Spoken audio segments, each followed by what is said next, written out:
The Prefect's Uncle by P.G. Wodehouse. Term begins. Marriott walked into the senior day room and, finding no one there, hurled his portmanteau down on the table with a bang. The noise brought William into the room. William was attached to Lester's house, Beckford College, as a mixture of butler and bootboy. He carried a pail of water in his hand. He had been engaged in cleaning up the house against the conclusion of the summer holidays, of which this was the last evening, by the simple process of transferring all dust, dirt, and other foreign substances from the floor to his own person. "Hullo, Mr. Marriott," he said. "Hullo, William," said Marriott. "How are you? Still jogging along? That's a mercy. I say, look here, I want a quiet word in season with the authorities. They must have known I was coming back this evening." "Of course they did. Why, they specially wrote and asked me." "Well, where's the red carpet? Where's the awning? Where's the brass band that ought to have met me at the station? Where's anything? I tell you what it is, William, my old companion, there's a bad time coming for the headmaster if he doesn't mind what he's doing. He must learn that life is stern and life is earnest, William. Has Gethryn come back yet?" William, who had been gasping throughout this harangue, for the intellectual pressure of Marriott's conversation, of which there was always plenty, was generally too much for him, caught thankfully at the last remark as being the only intelligible one uttered up to present date, and made answer. "Mr. Gethryn, 'e's gone out onto the field, Mr. Marriott. 'E come off an hour ago." "Oh, right, thanks, goodbye, William. Give my respects to the cook and mind you don't work too hard. Think what it would be if you developed heart disease. Awful, you mustn't do it, William." Marriott vanished and William, slightly dazed, went about his professional duties once more. Marriott walked out into the grounds in search of Gethryn. Gethryn was the head of Leicester's this term, Vice Reynolds departed, and Marriott, who was second man up, shared a study with him. Leicester's had not a good name at Beckford, in spite of the fact that it was generally in the running for the cricket and football cups. The fact of the matter was that, with the exception of Gethryn, Marriott, a boy named Rees, who kept wicket for the school 11, and perhaps two others, Leicester's seniors were not a good lot. To the school in general, who gauged a fellow's character principally by his abilities in the cricket and football fields, it seemed a very desirable thing to be in Leicester's. They had been runners-up for the House Football Cup that year, and this term might easily see the Cricket Cup fall to them. Amongst the few, however, it was known that the House was passing through an unpleasant stage in its career. A house is either good or bad. It is seldom that it can combine the advantages of both systems. Leicester's was bad. This was due partly to a succession of bad head prefects, and partly to Leicester himself, who was well-meaning but weak. His spirit was willing, but his will was not spirited. When things went on that ought not to have gone on, he generally managed to avoid seeing them, and the things continued to go on. Altogether, unless Gethryn's rule should act as a tonic, Leicester's was in a bad way. The powers that be, however, were relying on Gethryn to effect some improvement. He was in the 6th, the first 15, and the first 11. Also, a backbone was included in his anatomy, and if he made up his mind to a thing, that thing generally happened. The Rev. James Beckett, the headmaster of Beckford, had formed a very fair estimate of Gethryn's capabilities, and at the moment when Marriott was drawing the field for the missing one, that worthy was sitting in the headmaster's study with a cup in his right hand and a muffin, half-eaten, in his left, drinking in tea and wisdom simultaneously. The head was doing most of the talking. He had led up to the subject skillfully, and once reached, he did not leave it. The text of his discourse was the degeneracy of Leicester's. "Now, you know, Gethryn, another muffin, help yourself. You know Reynolds, well, he was a capital boy in his way, capital, and I'm sure we shall all miss him very much, but he was not a good head of a house. He was weak, much too weak, too easygoing. You must avoid that, Gethryn, Reynolds," and much more in the same vein. Gethryn left the room half an hour later full of muffins and good resolutions. He met Marriott at the Five Scots. "Where have you been to?" asked Marriott. "I've been looking for you all over the shop."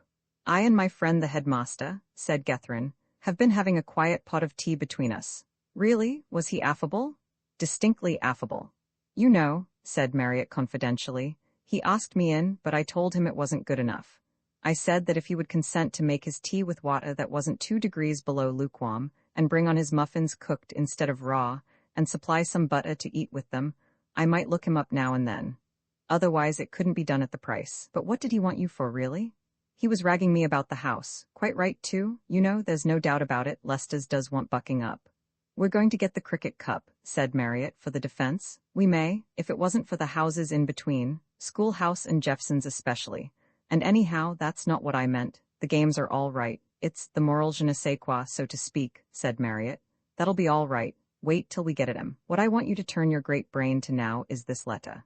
He produced a letter from his pocket. Don't you bar chaps who show you their letters? He said.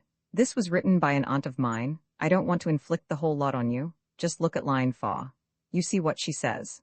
A boy is coming to Mr. Lester's house this term, whom I particularly wish you to befriend. He is the son of a great friend of a friend of mine, and is a nice, bright little fellow, very jolly and full of spirits. That means, interpolated Gethryn grimly, that he is up to the eyes in pure, undiluted cheek, and will want kicking after every meal and before retiring to rest. Go on. His name is, well, that's the point. At this point the manuscript becomes absolutely illegible. I have conjectured Percy for the first name. It may be Richard, but I'll plunge on Percy. It's the surname that stumps me. Personally, I think it's Maccow, though I trust it isn't for the kid's sake. I showed the letter to my brother, the one who's at Oxford. He swore it was Watson, but on being pressed, hedged with Sandys. You may as well contribute your little bit. What do you make of it? Gethryn scrutinized the document with care. She begins with a D, you can see that. Well, next letter are you, I see, of course, it's Duncan. Think so? Said Marriott doubtfully. Well, let's go and ask the matron if she knows anything about him. Miss Jones, he said, when they had reached the house, have you on your list of new boys a sportsman of the name of Maccow or Watson? I am also prepared to accept Sandys or Duncan. The Christian name is either Richard or Percy. There, that gives you a fairly wide field to choose from. There's a P.V. Wilson on the list, said the matron, after an inspection of that document. That must be the man, said Marriott. Thanks very much. I suppose he hasn't arrived yet. No, not yet. You two are the only ones so far. Oh, well, I suppose I shall have to see him when he does come. I'll come down for him later on. They strolled out onto the field again. In the proposed bucking up of the house, said Marriott. It'll be rather a big job.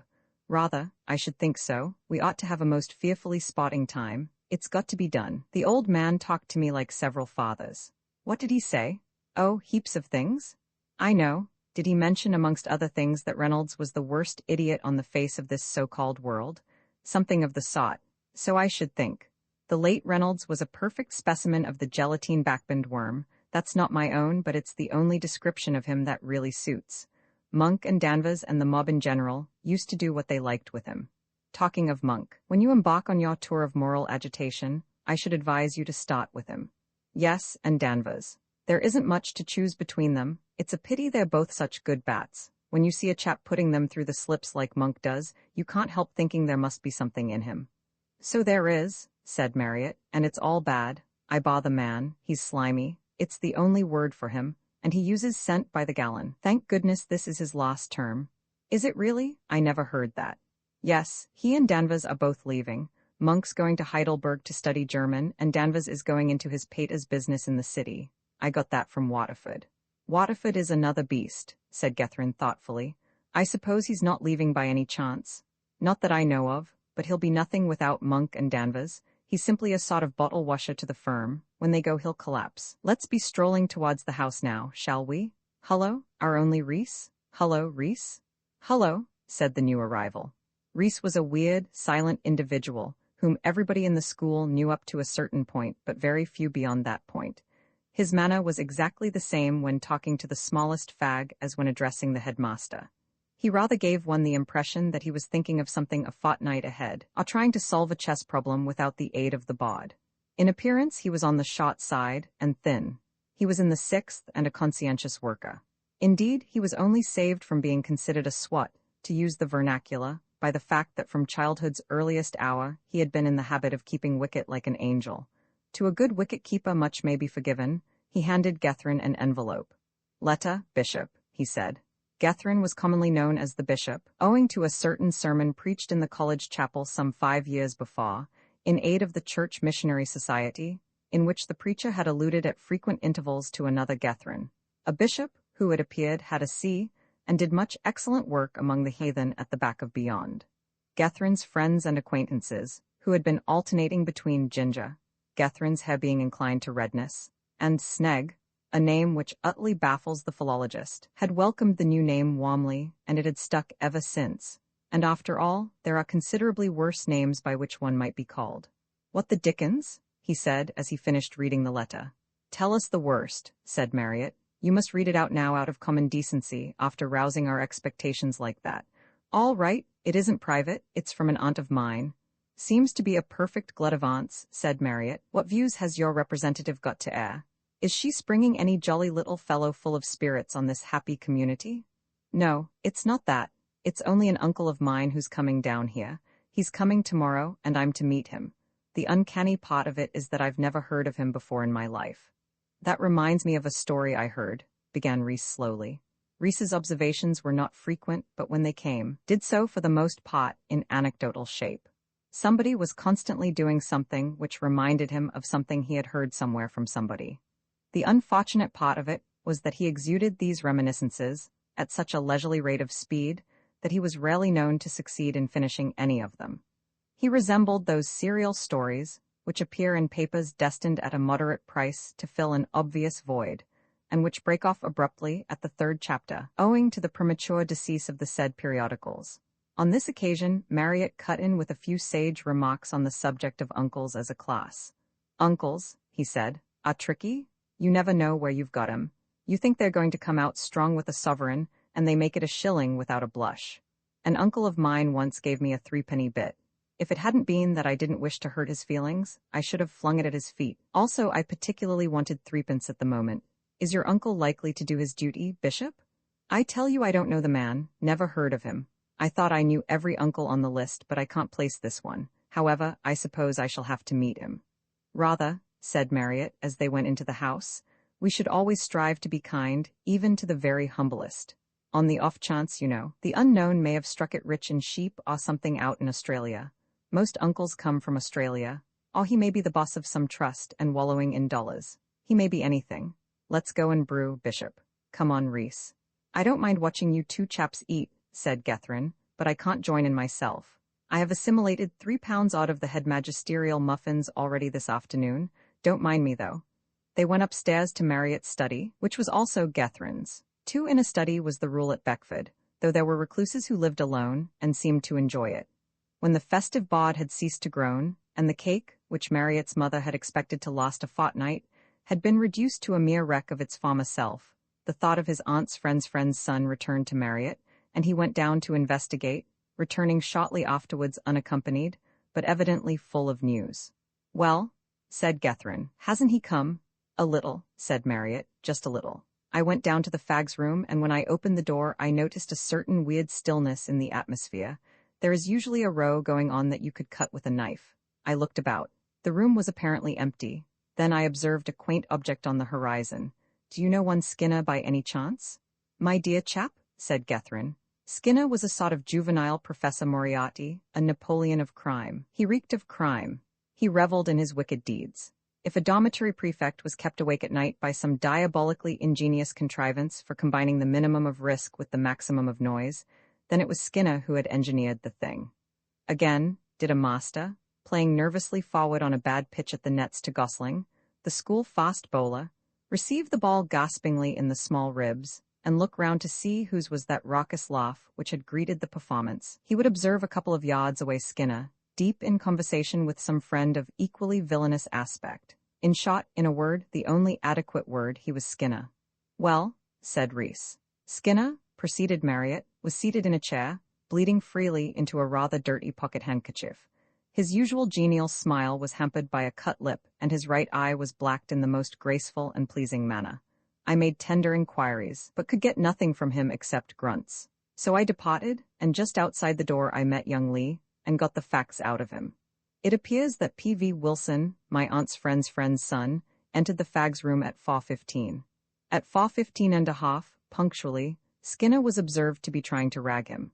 Apparently the great Percy has no sense of humor, for at 4:17 he got tired of it, and hit Skinner crisply in the right eyeball, blacking the same as per illustration.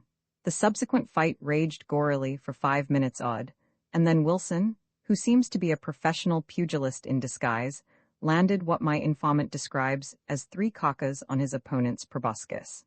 Skinner's reply was to sit down heavily on the floor and give him to understand that the fight was over, and that for the next day or 2, his face would be closed for alterations and repairs. Wilson thereupon harangued the company in well-chosen terms, tried to get Skinner to shake hands, but failed, and finally took the entire crew out to the shop where they made pigs of themselves at his expense. I have spoken. And that's the kid you've got to look after, said Reese after a pause. Yes, said Marriott. What I maintain is that I require a kid built on those lines to look after me, but you ought to go down and see Skinner's eye sometime. It's a beautiful bit of work. X in which a case is fully discussed. Gethrin was right in thinking that the interviews would be unpleasant. They increased in unpleasantness in arithmetical progression until they culminated finally in a terrific encounter with the justly outraged Norris. Reese was the first person to institute inquiries, and if everybody had resembled him, matters would not have been so bad for Gethrin. Reese possessed a perfect genius for minding his own business. The dialogue when they met was brief. "Hullo," said Reese. "Hullo," said the bishop. "Where did you get to yesterday?" said Reese. "Oh, I had to go somewhere," said the bishop vaguely. "Oh, pity, wasn't a bad match." And that was all the comment Reese made on the situation. Gethrin went over to the chapel that morning with an empty, sinking feeling inside him. He was quite determined to offer no single word of explanation, and he felt that that made the prospect all the worse. There was a vast uncertainty in his mind as to what was going to happen. Nobody could actually do anything to him, of course. It would have been a decided relief to him if anybody had tried that line of action, for moments occur when the only thing that can adequately soothe the wounded spirit is to hit straight from the shoulder at someone. The punching ball is often found useful under these circumstances. As he was passing Jeffson's house, he nearly ran into somebody who was coming out. "Be firm, my moral Pekka," thought Gethrin, and braced himself up for conflict. "Well, Gethrin," said Mr. Jeffson, "the question, well?" Especially when addressed by a master to a boy, is one of the few questions to which there is literally no answer. You can look sheepish, you can look defiant, or you can look surprised according to the state of your conscience, but anything in the way of verbal response is impossible. Gethrin attempted no verbal response. "Well, Gethrin," went on Mr. Jeffson, "was it pleasant up the river yesterday?" Mr. Jeffson always preferred the rapier of sarcasm to the bludgeon of abuse. "Yes, sir," said Gethrin, "very pleasant." He did not mean to be massacred without a struggle. "What?" cried Mr. Jeffson. "You actually mean to say that you did go up the river?" "No, sir." "Then what do you mean?" "It is always pleasant up the river on a fine day," said Gethrin. His opponent, to use a metaphor suitable to a cricket master, changed his action. He abandoned sarcasm and condescended to direct inquiry. "Where were you yesterday afternoon?" he said. The bishop, like Mr. Hurry Bunksho Jabberjee, B.A., became at once the silent tomb. "Did you hear what I said, Gethrin?" "Icily." "Where were you yesterday afternoon?" "I can't say, sir." These words may convey two meanings. They may imply ignorance, in which case the speaker should be led gently off to the nearest asylum, or they may imply obstinacy. Mr. Jeffson decided that in the present case obstinacy lay at the root of the matter. He became icier than ever. "Very well, Gethrin," he said. "I shall report this to the headmaster." And Gethrin, feeling that the conference was at an end, proceeded on his way. After chapel there was Norris to be handled. Norris had been rather late for chapel that morning, and had no opportunity of speaking to the bishop. But after the service was over, and the school streamed out of the building towards their respective houses, he waylaid him at the door, and demanded an explanation. The bishop refused to give one. Norris, whose temper never had a chance of reaching its accustomed tranquility until he had consumed some breakfast, he hated early morning chapel, raved. The bishop was worried, but firm. "Then you mean to say, you don't mean to say, I mean, you don't intend to explain?" said Norris finally, working round for the 20th time to his original text. "I can't explain." "You won't, you mean?" "Yes, I'll apologize if you like, but I won't explain."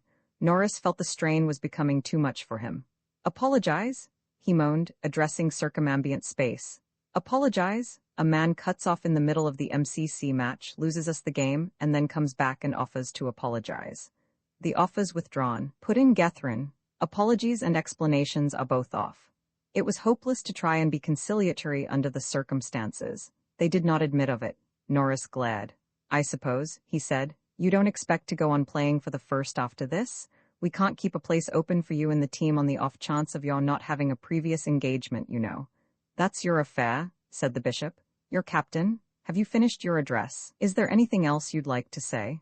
Norris considered, and, as he went in at Jeffson's gate, wound up with this Parthian shaft. "All I can say is that you're not fit to be at a public school. They ought to sack a chap for doing that sort of thing. If you'll take my advice, you'll leave." About 2 hours afterwards, Gethryn discovered a suitable retort, but coming to the conclusion that better late than never does not apply to repartees, refrained from speaking it. It was Mr. Jeffson's usual custom to sally out after supper on Sunday evenings to smoke a pipe or several pipes with one of the other housemasters. On this particular evening, he made for Robertson's, which was one of the 4 houses on the opposite side of the school grounds. He could hardly have selected a better man to take his grievance to. Mr. Robertson was a long, silent man with grizzled hair and an eye that pierced like a gimlet. He had the enviable reputation of keeping the best order of any master in the school. He was also one of the most popular of the staff. This was all the more remarkable from the fact that he played no games. To him came Mr. Jeffson, primed to bursting point with his grievance. "Anything wrong, Jeffson?" said Mr. Robertson. "Wrong? I should just think there was. Did you happen to be looking at the match yesterday, Robertson?" Mr. Robertson nodded. "I always watch school matches." "Good match." Norris missed a bad catch in the slips. He was asleep. Mr. Jeffson conceded the point. It was trivial. "Yes," he said, "he should certainly have held it, but that's a mere detail. I want to talk about Gethryn. Do you know what he did yesterday? I never heard of such a thing in my life, never. Went off during the luncheon interval without a word, and never appeared again till lock-up. And now he refuses to offer any explanation whatever. I shall report the whole thing to Beckett. I told Gethryn so this morning." "I shouldn't," said Mr. Robertson. "I really think I shouldn't. Beckett finds the ordinary duties of a headmaster quite sufficient for his needs. This business is not in his province at all." "Not in his province? My dear sir, what is a headmaster for, if not to manage affairs of this sort?" Mr. Robertson smiled in a sphinx-like manner and answered, after the fashion of Socrates, with a question. "Let me ask you 2 things, Jeffson. You must proceed gingerly. Now, firstly, it is a headmaster's business to punish any breach of school rules, is it not? Well, and school prefects do not attend roll call and have no restrictions placed upon them in the matter of bounds? No, well, then perhaps you'll tell me what school rule Gethryn has broken?" said Mr. Robertson. "You see you can't," he went on. "Of course you can't. He has not broken any school rule. He is a prefect and may do anything he likes with his spare time. He chooses to play cricket. Then he changes his mind and goes off to some unknown locality for some reason at present unexplained. It is all perfectly legal. Extremely quaint behavior on his part, I admit, but thoroughly legal." "Then nothing can be done," exclaimed Mr. Jeffson blankly. "But it's absurd. Something must be done. The thing can't be left as it is. It's preposterous." "I should imagine," said Mr. Robertson, "from what small knowledge I possess of the human boy, that matters will be made decidedly unpleasant for the criminal. Well, I know one thing, he won't play for the team again. There is something very refreshing about your logic, Jeffson. Because a boy does not play in one match, you will not let him play in any of the others, though you admit his absence weakens the team. However, I suppose that is unavoidable. Mind you, I think it is a pity. Of course Gethryn has some explanation, if he would only favor us with it. Personally, I think rather highly of Gethryn. So does poor old Lester. He is the only head prefect Lester has had for the last 6 years who knows even the rudiments of his business. But it's no use my preaching his virtues to you. You wouldn't listen. Take another cigar, and let's talk about the weather." Mr. Jeffson took the proffered weed, and the conversation, though it did not turn upon the suggested topic, ceased to have anything to do with Gethryn. The general opinion of the school was dead against the bishop.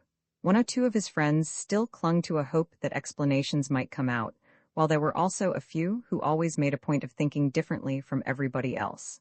Of this class was Pringle. On the Monday after the match, he spent the best part of an hour of his valuable time reasoning on the subject with Lorimer. Lorimer's vote went with the majority. Although he had fielded for the bishop, he was not, of course, being merely a substitute, allowed to bowl, as the bishop had had his innings, and it had been particularly galling to him to feel that he might have saved the match, if it had only been possible for him to have played a larger part. "It's no good jawing about it," he said. "There isn't a word to say for the man. He hasn't a leg to stand on. Why, it would be bad enough in a house or farm match even, but when it comes to first matches?" Here words failed Lorimer. "Not at all," said Pringle, unmoved. "There are heaps of reasons, jolly good reasons, why he might have gone away." "Such as?" said Lorimer. "Well, he might have been called away by a telegram, for instance." "What rot! Why should he make such a mystery of it if that was all? He'd have explained all right if somebody had asked him properly. You get a chap like Norris, who, when he loses his hair, has got just about as much tact as a rhinoceros, going and ballyragging the man, and no wonder he won't say anything. I shouldn't myself. Well, go and talk to him decently then. Let's see you do it, and I'll bet it won't make a bit of difference. What the chap has done is to go and get himself mixed up in some shady business somewhere. That's the only thing it can be. Rot, said Pringle. The bishop isn't that sort of chap. You can't tell, I say, he broke off suddenly. Have you done that poem yet? Pringle started. He had not so much as begun that promised epic. I haven't quite finished it yet. I'm thinking it out, you know, getting a sort of general grip of the thing. Oh, well, I wish you'd buck up with it. It's got to go in tomorrow week. Tomorrow week. Tuesday the what? 22nd, isn't it?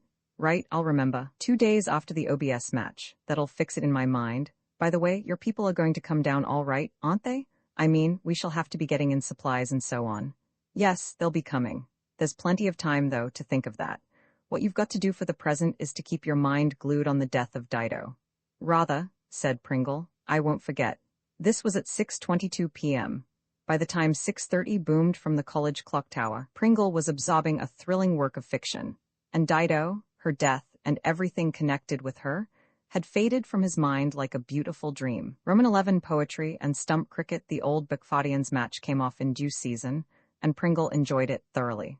Though he only contributed a dozen in the first innings, he made up for this afterwards in the second, when the school had 120 to get in just 2 hours. He went in first with Marriott, and they pulled the thing off and gave the school a 10 wickets victory with 8 minutes to spare. Pringle was in rare form. He made 53, mainly off the bowling of a certain J.R. Smith, whose fag he had been in the old days. When at school, Smith had always been singularly aggressive towards Pringle, and the latter found that much pleasure was to be derived from hitting fours off his bowling. Subsequently, he ate more strawberries and cream than were, strictly speaking, good for him, and did the honors at the study tea party with the grace of a bon host. And as he had hoped, Miss Mabel Lorimer did ask what that silver plate was stuck on to that bat for. It is not to be wondered at that, in the midst of these festivities, such trivialities as Lorimer's poem found no place in his thoughts. It was not until the following day that he was reminded of it. That Sunday was a visiting Sunday. Visiting Sundays occurred 3 times a term, when everybody who had friends and relations in the neighborhood was allowed to spend the day with them. Pringle on such occasions used to ride over to Biddlehampton, the scene of Fawny's adventures, on somebody else's bicycle, his destination being the residence of a certain Colonel Ashby, no relation, but a great friend of his father's. The gallant colonel had, besides his other merits, which were numerous, the pleasant characteristic of leaving his guests to themselves. To be left to oneself under some circumstances is apt to be a drawback, but in this case there was never any lack of amusements. The only objection that Pringle ever found was that there was too much to do in the time. There was shooting, riding, fishing, and also stump cricket. Given proper conditions, no game in existence yields to stump cricket in the matter of excitement. A stable yard makes the best pitch, for the walls stop all hits and you score solely by boundaries, 1 for every hit. 2 if it goes past the coach-room door, 4 to the end wall, and out if you send it over. It is perfect. There were 2 junior Ashbys, twins, aged 16. They went to school at Chichester, returning to the ancestral home for the weekend. Sometimes when Pringle came, they would bring a school friend, in which case Pringle and he would play the twins. But as a rule, the program consisted of a series of 5 test matches, Chichester versus Beckford, and as Pringle was almost exactly twice as good as each of the twins taken individually, when they combined, it made the sides very even, and the test matches were fought out with the most deadly keenness. After lunch, the colonel was in the habit of taking Pringle for a stroll in the grounds, to watch him smoke a cigar or 2. On this Sunday, the conversation during the walk, after beginning, as was right and proper, with cricket, turned to work. "Let me see," said the colonel, as Pringle finished the description of how Point had almost got to the square cut which had given him his century against Chichester.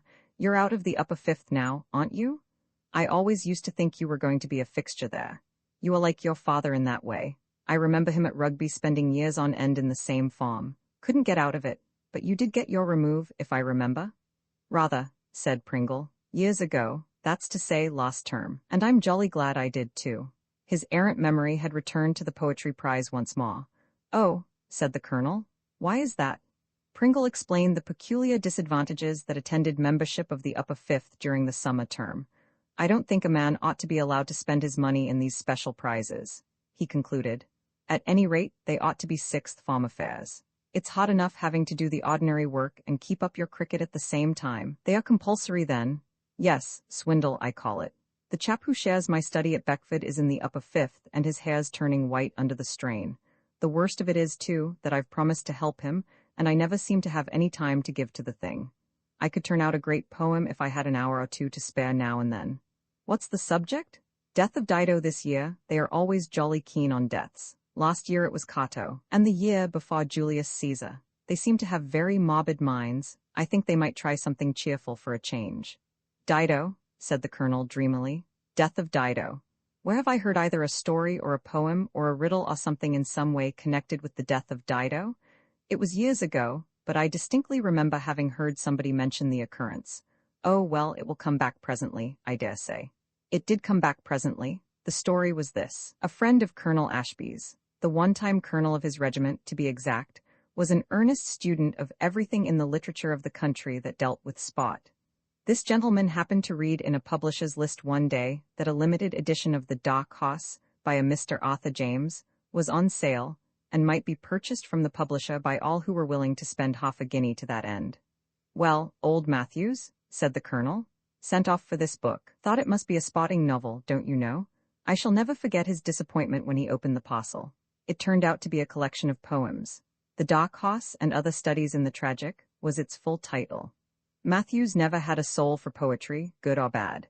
The Dark Horse itself was about a knight in the Middle Ages, you know. Great nonsense it was, too.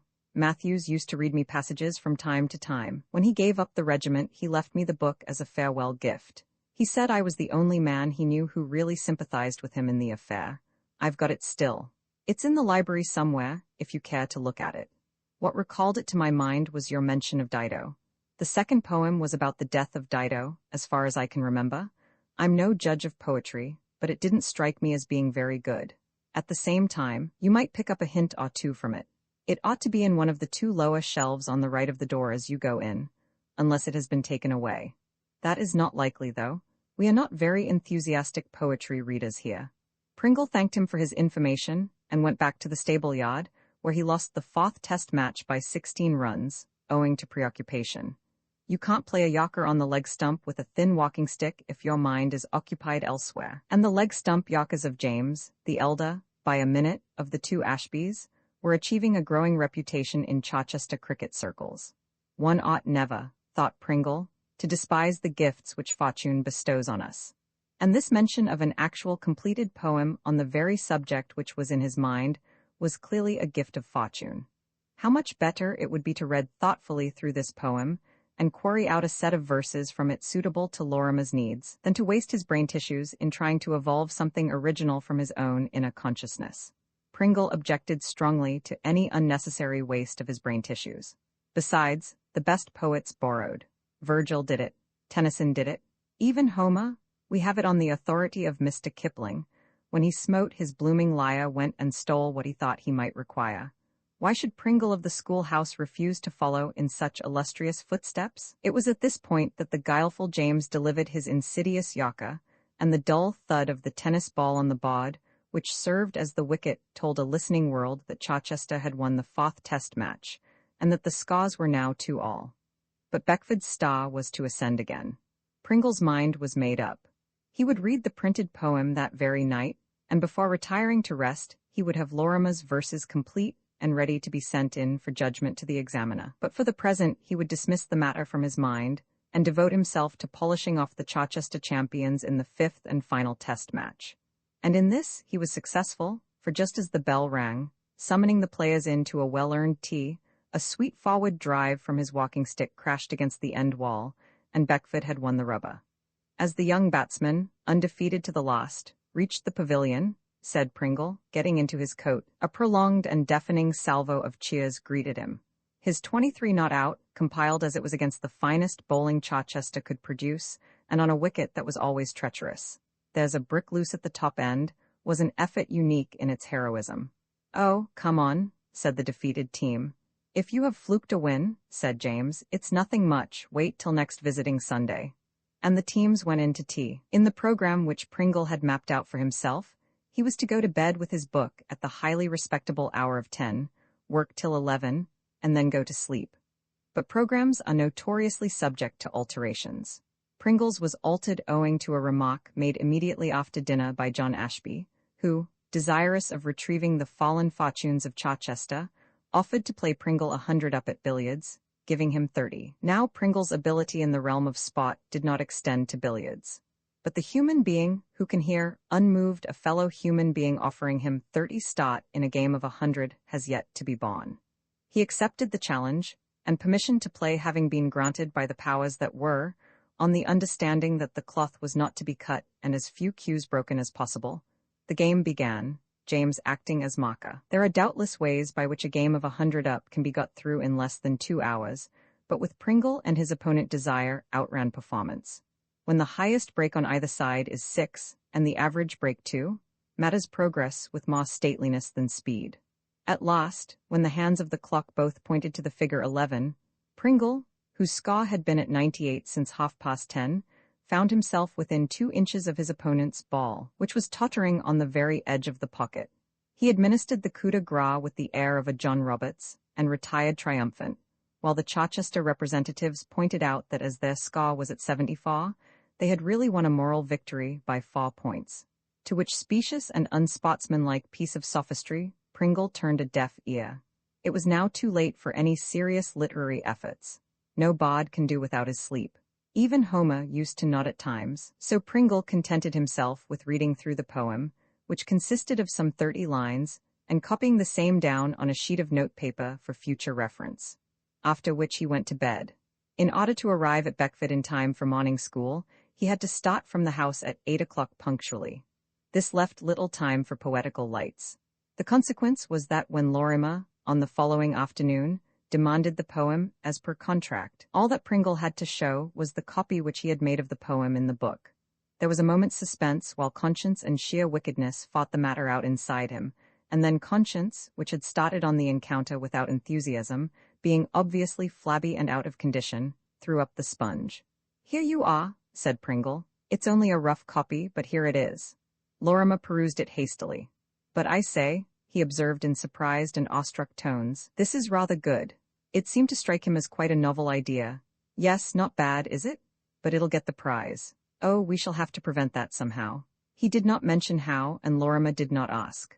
"Well, anyhow," said Lorimer, "thanks awfully. I hope you've not fagged about it too much." "Oh no," said Pringle airily, "rather not. It's been no trouble at all." He thus, it will be noticed, concluded a painful and immoral scene by speaking perfect truth. A most gratifying reflection. Roman 12 we, the undersigned, Norris kept his word with regard to the bishop's exclusion from the 11.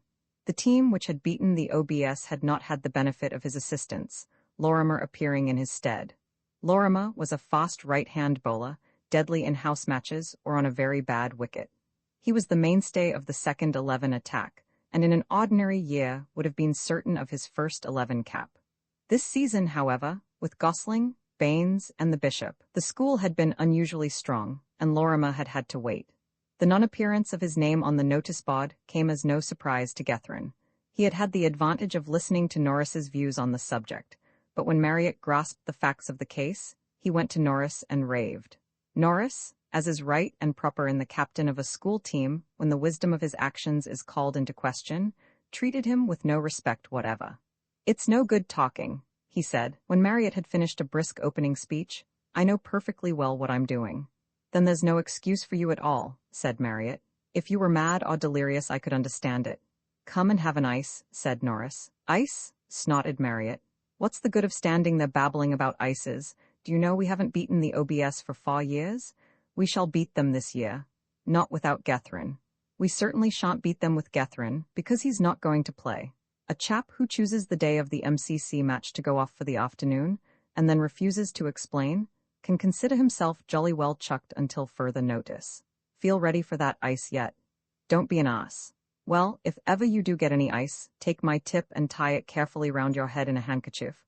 Then perhaps you'll be able to see why Gethryn isn't playing against the OBS on Saturday." And Marriott went off raging, and did not recover until late in the afternoon, when he made 83 in an hour for Leicester's house in a scratch game. There were only 3 of the 11 houses whose occupants seriously expected to see the house cricket cup on the mantelpiece of their dining room at the end of the season. These were the school house, Jeffson's, and Leicester's. In view of Pringle's sensational feats throughout the term, the knowing ones thought that the cup would go to the schoolhouse, with Leicester's runners-up. The various members of the first 11 were pretty evenly distributed throughout the three houses. Leicester's had Gethryn, Reese, and Marriott. Jeffson's relied on Norris, Bruce, and Baker. The schoolhouse trump card was Pringle, with Lorimer and Baines to do the bowling, and Hill of the first 11 and Kynaston and Langdale of the second to back him up in the batting department. Both the other first 11 men were day boys.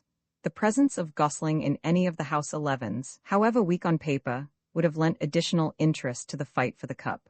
For in house matches, where every team has more or less of a tail, one really good fast bowler can make a surprising amount of difference to a side. There was a great deal of interest in the school about the House Cup. The keenest of all games at big schools are generally the house matches. When Beckford met Chichester, or any of the Foss schools which it played at cricket and football, keenness reached its highest pitch, but next to these came the house matches. Now that he no longer played for the 11, the bishop was able to give his whole mind to training the house team in the way it should go.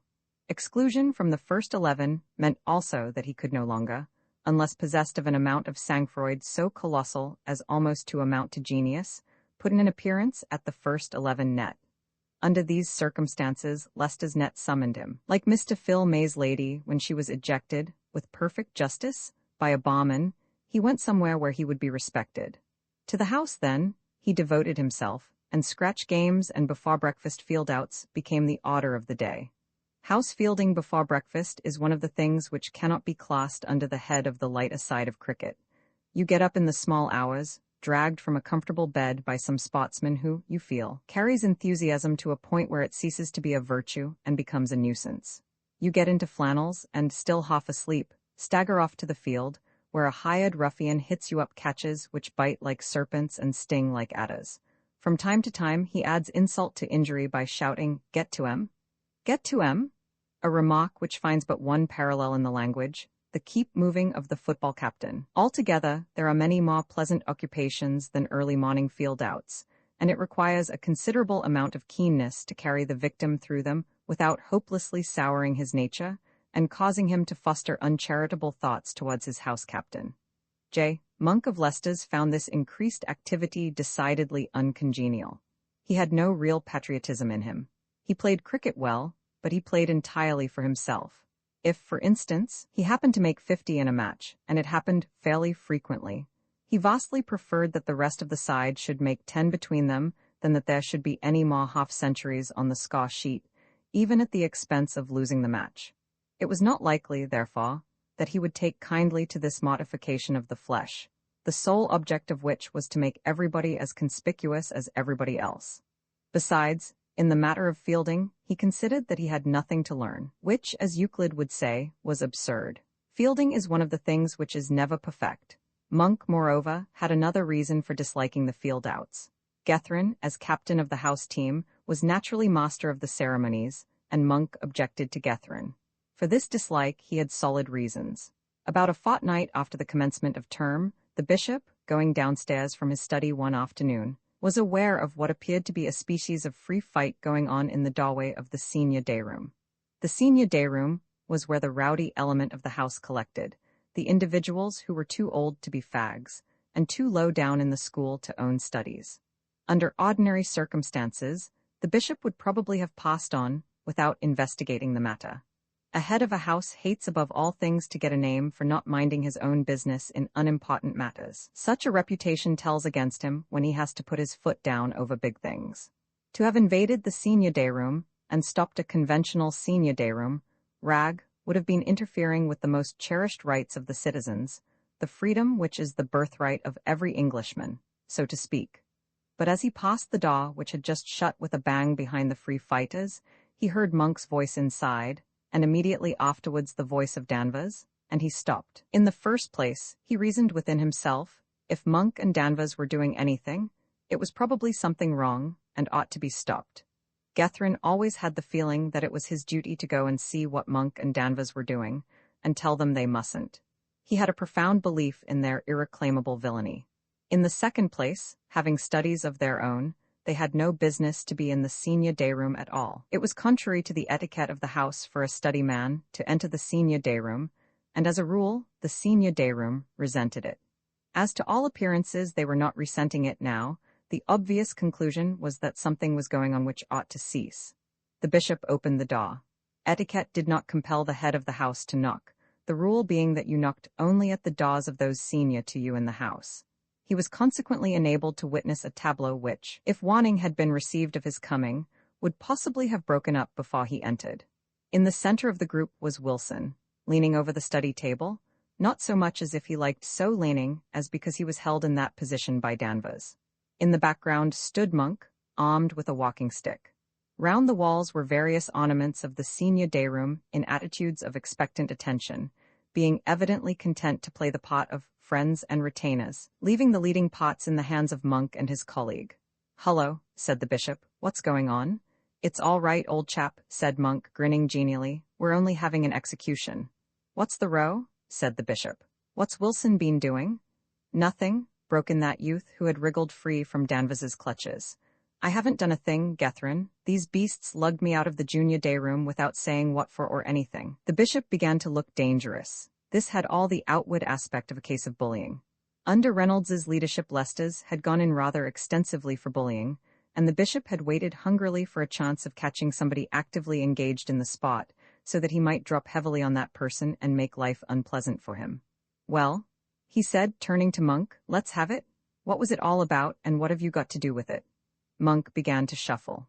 "Oh, it was nothing much," he said. "Then what are you doing with the stick?" pursued the bishop relentlessly. "Young Wilson cheeked Perkins," said Monk. Murmurs of approval from the senior day room. Perkins was one of the ornaments referred to above. "How?" asked Gethryn. Wilson dashed into the conversation again. "Perkins told me to go and get him some grub from the shop. I was doing some work, so I couldn't. Besides, I'm not his fag. If Perkins wants to go for me, why doesn't he do it himself and not get about 100 fellows to help him?" "Exactly," said the bishop. "A very sensible suggestion. Perkins, fall upon Wilson and slay him. I'll see fair play. Go ahead." No," said Perkins uneasily. He was a small, weedy-looking youth, not built for fighting except by proxy, and he remembered the episode of Wilson and Skinner. "Then the thing's finished," said Gethryn. "Wilson walks over. We needn't detain you, Wilson." Wilson departed with all the honors of war, and the bishop turned to Monk.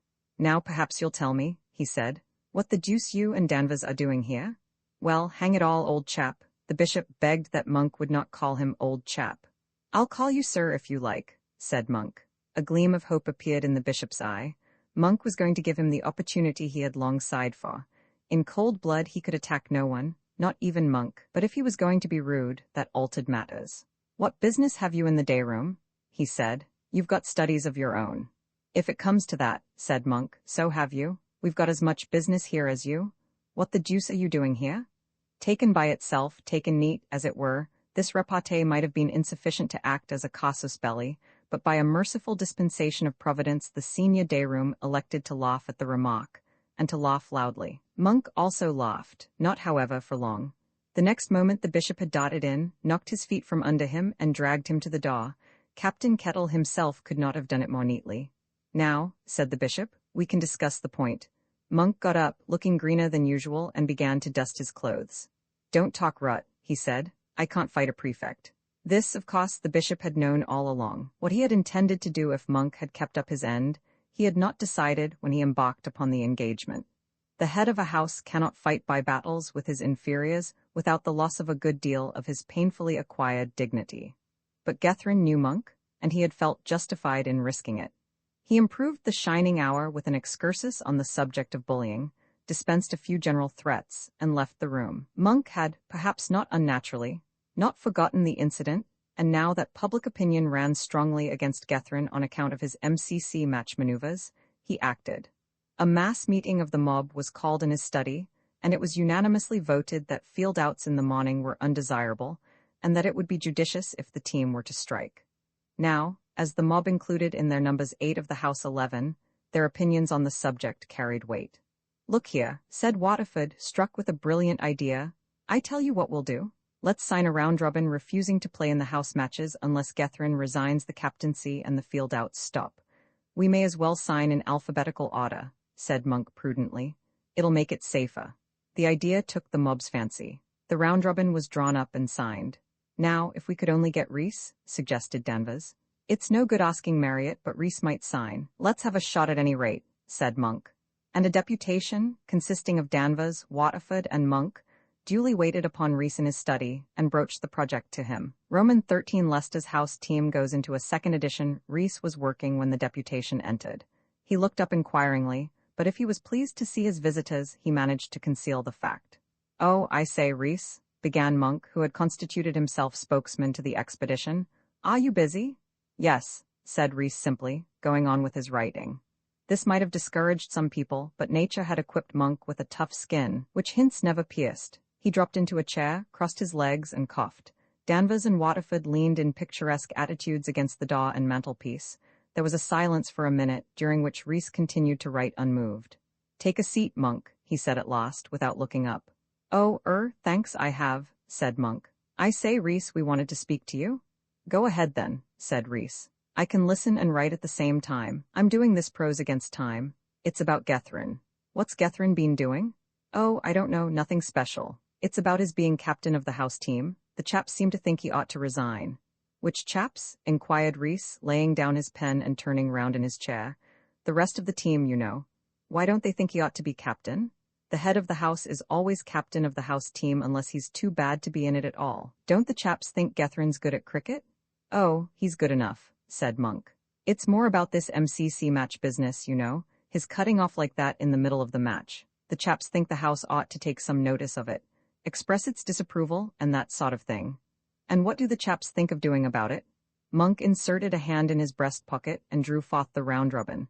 He straightened it out and passed it over to Reese. "We've drawn up this notice," he said, "and we came to see if you'd sign it. Nearly all the other chaps in the team have." Reese perused the document gravely, then he handed it back to its owner. "What rot," said he. "I don't think so at all," said Monk. "Nor do I," broke in Danvers, speaking for the first time. "What else can we do? We can't let a chap like Gethryn stick to the captaincy." "Why not? A cad like that? That's a matter of opinion. I don't suppose everyone thinks him a cad. I don't personally." "Well, anyway," asked Waterford, "are you going to sign?" "My good man, of course I'm not. Do you mean to say you seriously intend to hand in that piffle to Gethryn?" "Rather," said Monk. "Then you'll be making fools of yourselves. I'll tell you exactly what'll happen if you care to know. Gethryn will read this rot and simply cut everybody whose name appears on the list out of the house team. I don't know if you're aware of it, but there are several other fellows besides you in the house. And if you come to think of it, you aren't so awfully good. You 3 are in the second, the other 5 haven't got colors at all.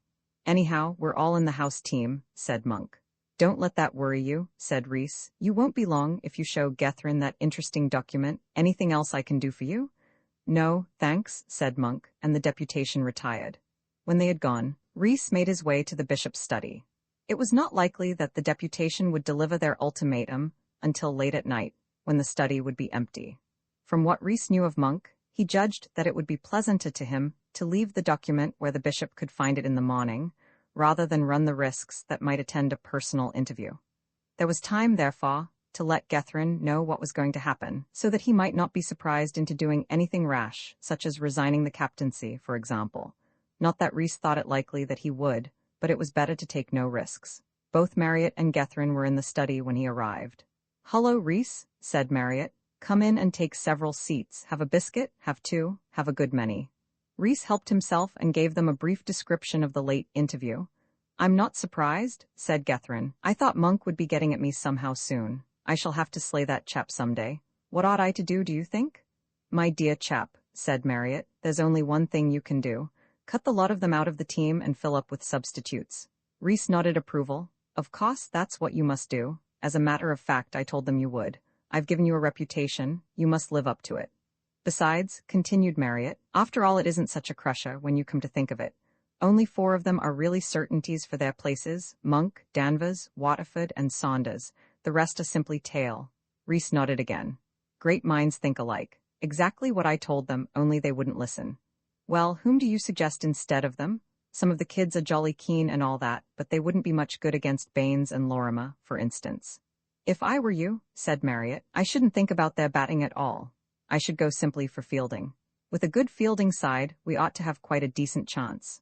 There's no earthly reason why you and Reese shouldn't put on enough for the first wicket to win all the matches. It's been done before. Don't you remember the schoolhouse getting the cup 4 years ago when Twiss was captain? They had nobody who was any earthly good except Twiss and Birch, and those two used to make about 150 between them in every match. Besides, some of the kids can bat rather well. Wilson for one. He can bowl too. Yes, said the bishop. All right, stick down Wilson. Who else? Gregson isn't bad. He can field in the slips, which is more than a good many chaps can.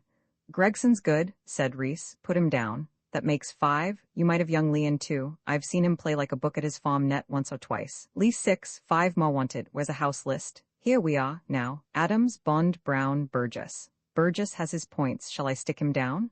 Not presume to dictate, said Marriott, but Adams is streets better than Burgess as a field and just as good a bat. Why, when have you seen him? In a scratch game between his farm and another, he was carting all over the shop, made 30-something. We'll have both of them in then. Plenty of room. This is the team so far. Wilson, Gregson, Lee, Adams, and Burgess, with Marriott, Reese, and Gethrin. Jolly hot stuff it is too, by Jove. We'll simply walk that tankard. Now for the last places. I vote we each select a man and nobody's allowed to appeal against the other's decision. I lead off with Crowenshaw. Good name, Crowenshaw. Look well on a score sheet. Heave us the list, said Marriott. Thanks, my dear sir, there's only one man in the running at all, which his name's Chamberlain. Shove down Joseph, and don't let me hear anyone breathe a word against him. Come on, Reese, let's have your man. I bet Reese selects some weird rotter. Reese pondered. Costes, he said. Oh, my very dear sir, Costes? All criticism barred, said the bishop. Sorry, by the way, what house are we drawn against in the first round? Webster's. Ripping, we can smash Webster's, they've got nobody. It'll be rather a good thing having an easy time in our first game. We shall be able to get some idea about the team's play. I shouldn't think we could possibly get beaten by Webster's. There was a knock at the door. Wilson came in with a request that he might fetch a book that he had left in the study. Oh, Wilson, just the man I wanted to see, said the bishop. Wilson, you're playing against Webster's next week. By Jove, said Wilson. Am I really? He had spent days in working out on little slips of paper during school his exact chances of getting a place in the house team. Recently, however, he had almost ceased to hope. He had reckoned on at least 8 of the senior study being chosen before him. Yes, said the bishop, you must buck up, practice fielding every minute of your spare time. Anybody'll hit you up catches if you ask them. Right, said Wilson, I will. All right then, go, and tell Lee that I want to see him. Lee, said the bishop when that worthy appeared, I wanted to see you to tell you you're playing for the house against Webster's. Thought you might like to know. By Jove, said Lee, am I really? Yes, buck up with your fielding. Right, said Lee, that's all. If you're going downstairs, you might tell Adams to come up. For a quarter of an hour the bishop interviewed the junior members of his team, and impressed on each of them the absolute necessity of bucking up with his fielding, and each of them protested that the matter should receive his best consideration. Well, they're keen enough anyway, said Marriott, as the door closed behind Costes, the last of the new recruits, and that's the great thing. Hullo, who's that? I thought you had worked through the lot. Come in. A small form appeared in the doorway, carrying in its right hand a neatly folded note. Monk told me to give you this. Gethrin. Half a second, said the bishop as the youth made for the door. There may be an answer. Monk said there wouldn't be one. Oh, no, it's all right, there isn't an answer. The door closed, the bishop laughed and threw the note over to Reese. Recognize it? Reese examined the paper. It's a fair copy. The one Monk showed me was rather smudged. I suppose they thought you might be hurt if you got an Inkai round robin. Considerate chap, Monk. Let's have a look, said Marriott. By Jove, I say, listen to this bit. Like Macaulay, isn't it? He read extracts from the ultimatum. Let's have it, said Gethrin, stretching out a hand. Not much, I'm going to keep it and have it framed. All right, I'm going down now to put up the list. When he had returned to the study, Monk and Danvers came quietly downstairs to look at the notice board. It was dark in the passage, and Monk had to strike a light before he could see to read. By George, he said, as the match flared up, Reese was right, he has. Well, there's one consolation, commented Danvers viciously. They can't possibly get that cup now. They'll have to put us in again soon, you see if they don't. Yes, said Monk doubtfully. Roman 14 Norris takes a short holiday, it's all rot, observed Pringle, to say that they haven't a chance because they have. He and Lorimer were passing through the cricket field on their way back from an early morning visit to the Baths, and had stopped to look at Leicester's house team, revised version, taking its daily hour of fielding practice. They watched the performance keenly and critically, as spies in an enemy's camp. Who said they hadn't a chance? Said Lorimer. I didn't. Oh, everybody.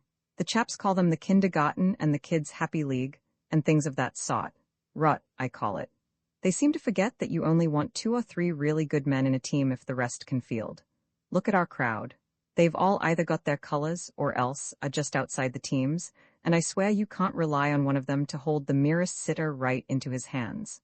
On the subject of fielding in general, and catching in particular, Pringle was feeling rather sore. In the match which his house had just won against Brownings, he had put himself on to bowl in the second innings. He was one of those bowlers who managed to capture from 6 to 10 wickets in the course of a season, and the occasions on which he bowled really well were few. On this occasion he had bowled excellently, and it had annoyed him when 5 catches, 5 soft, gentle catches, were missed off him in the course of 4 overs. As he watched the crisp, clean fielding which was shown by the very smallest of Leicester's small tail, he felt that he would rather have any of that despised 8 on his side than any of the schoolhouse lights except Baines and Lorimer. Our lot's all right, really, said Lorimer, in answer to Pringle's sweeping condemnation. Everybody has his off days, they'll be all right next match. Doubt it, replied Pringle. It's all very well for you. You bowl to hit the sticks, I don't. Now just watch these kids for a moment. Now, look, no, he couldn't have got to that, wait a second. Now, Gethrin had skied one into the deep. Wilson, Burgess, and Costairs all started for it. Burgess, called the bishop, the other 2 stopped dead. Burgess ran on and made the catch. Now there you are, said Pringle, pointing his moral. See how those 2 kids stopped when Gethrin called. If that had happened in one of our matches, you'd have had half a dozen men rotting about underneath the ball, and getting in one another's way, and then probably winding up by everybody leaving the catch to everybody else. Oh, come on, said Lorimer. You're getting morbid. Why the dickens didn't you think of having our fellows out for fielding practice if you're so keen on it? They wouldn't have come. When a chap gets colors, he seems to think he's bought the place. You can't drag a second 11 man out of his bed before breakfast to improve his fielding. He thinks it can't be improved. They're a hot-breaking crew. Good, said Lorimer. I suppose that includes me? No, you're a model man. I have seen you hold a catch now and then. Thanks. Oh, I say, I gave in the poem yesterday. I hope the deuce it won't get the prize. I hope they won't spot either that I didn't write the thing. Not a chance, said Pringle complacently. You're all right. Don't you worry yourself. Webster's, against whom Leicester's had been drawn in the opening round of the house matches, had 3 men in their team, and only 3 who knew how to hold a bat. It was the slackest house in the school, and always had been. It did not cause any overwhelming surprise, accordingly, when Leicester's beat them without fatigue by an innings and 121 runs. Webster's won the toss and made 35.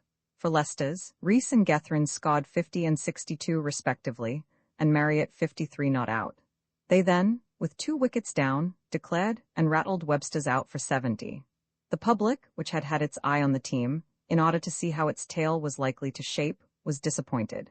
The only definite fact that could be gleaned from the match was that the junior members of the team were not to be despised in the field. The early morning field-outs had had their effect. Adams especially shone, while Wilson at cover and Burgess in the deep recalled Jessup and Tildesley.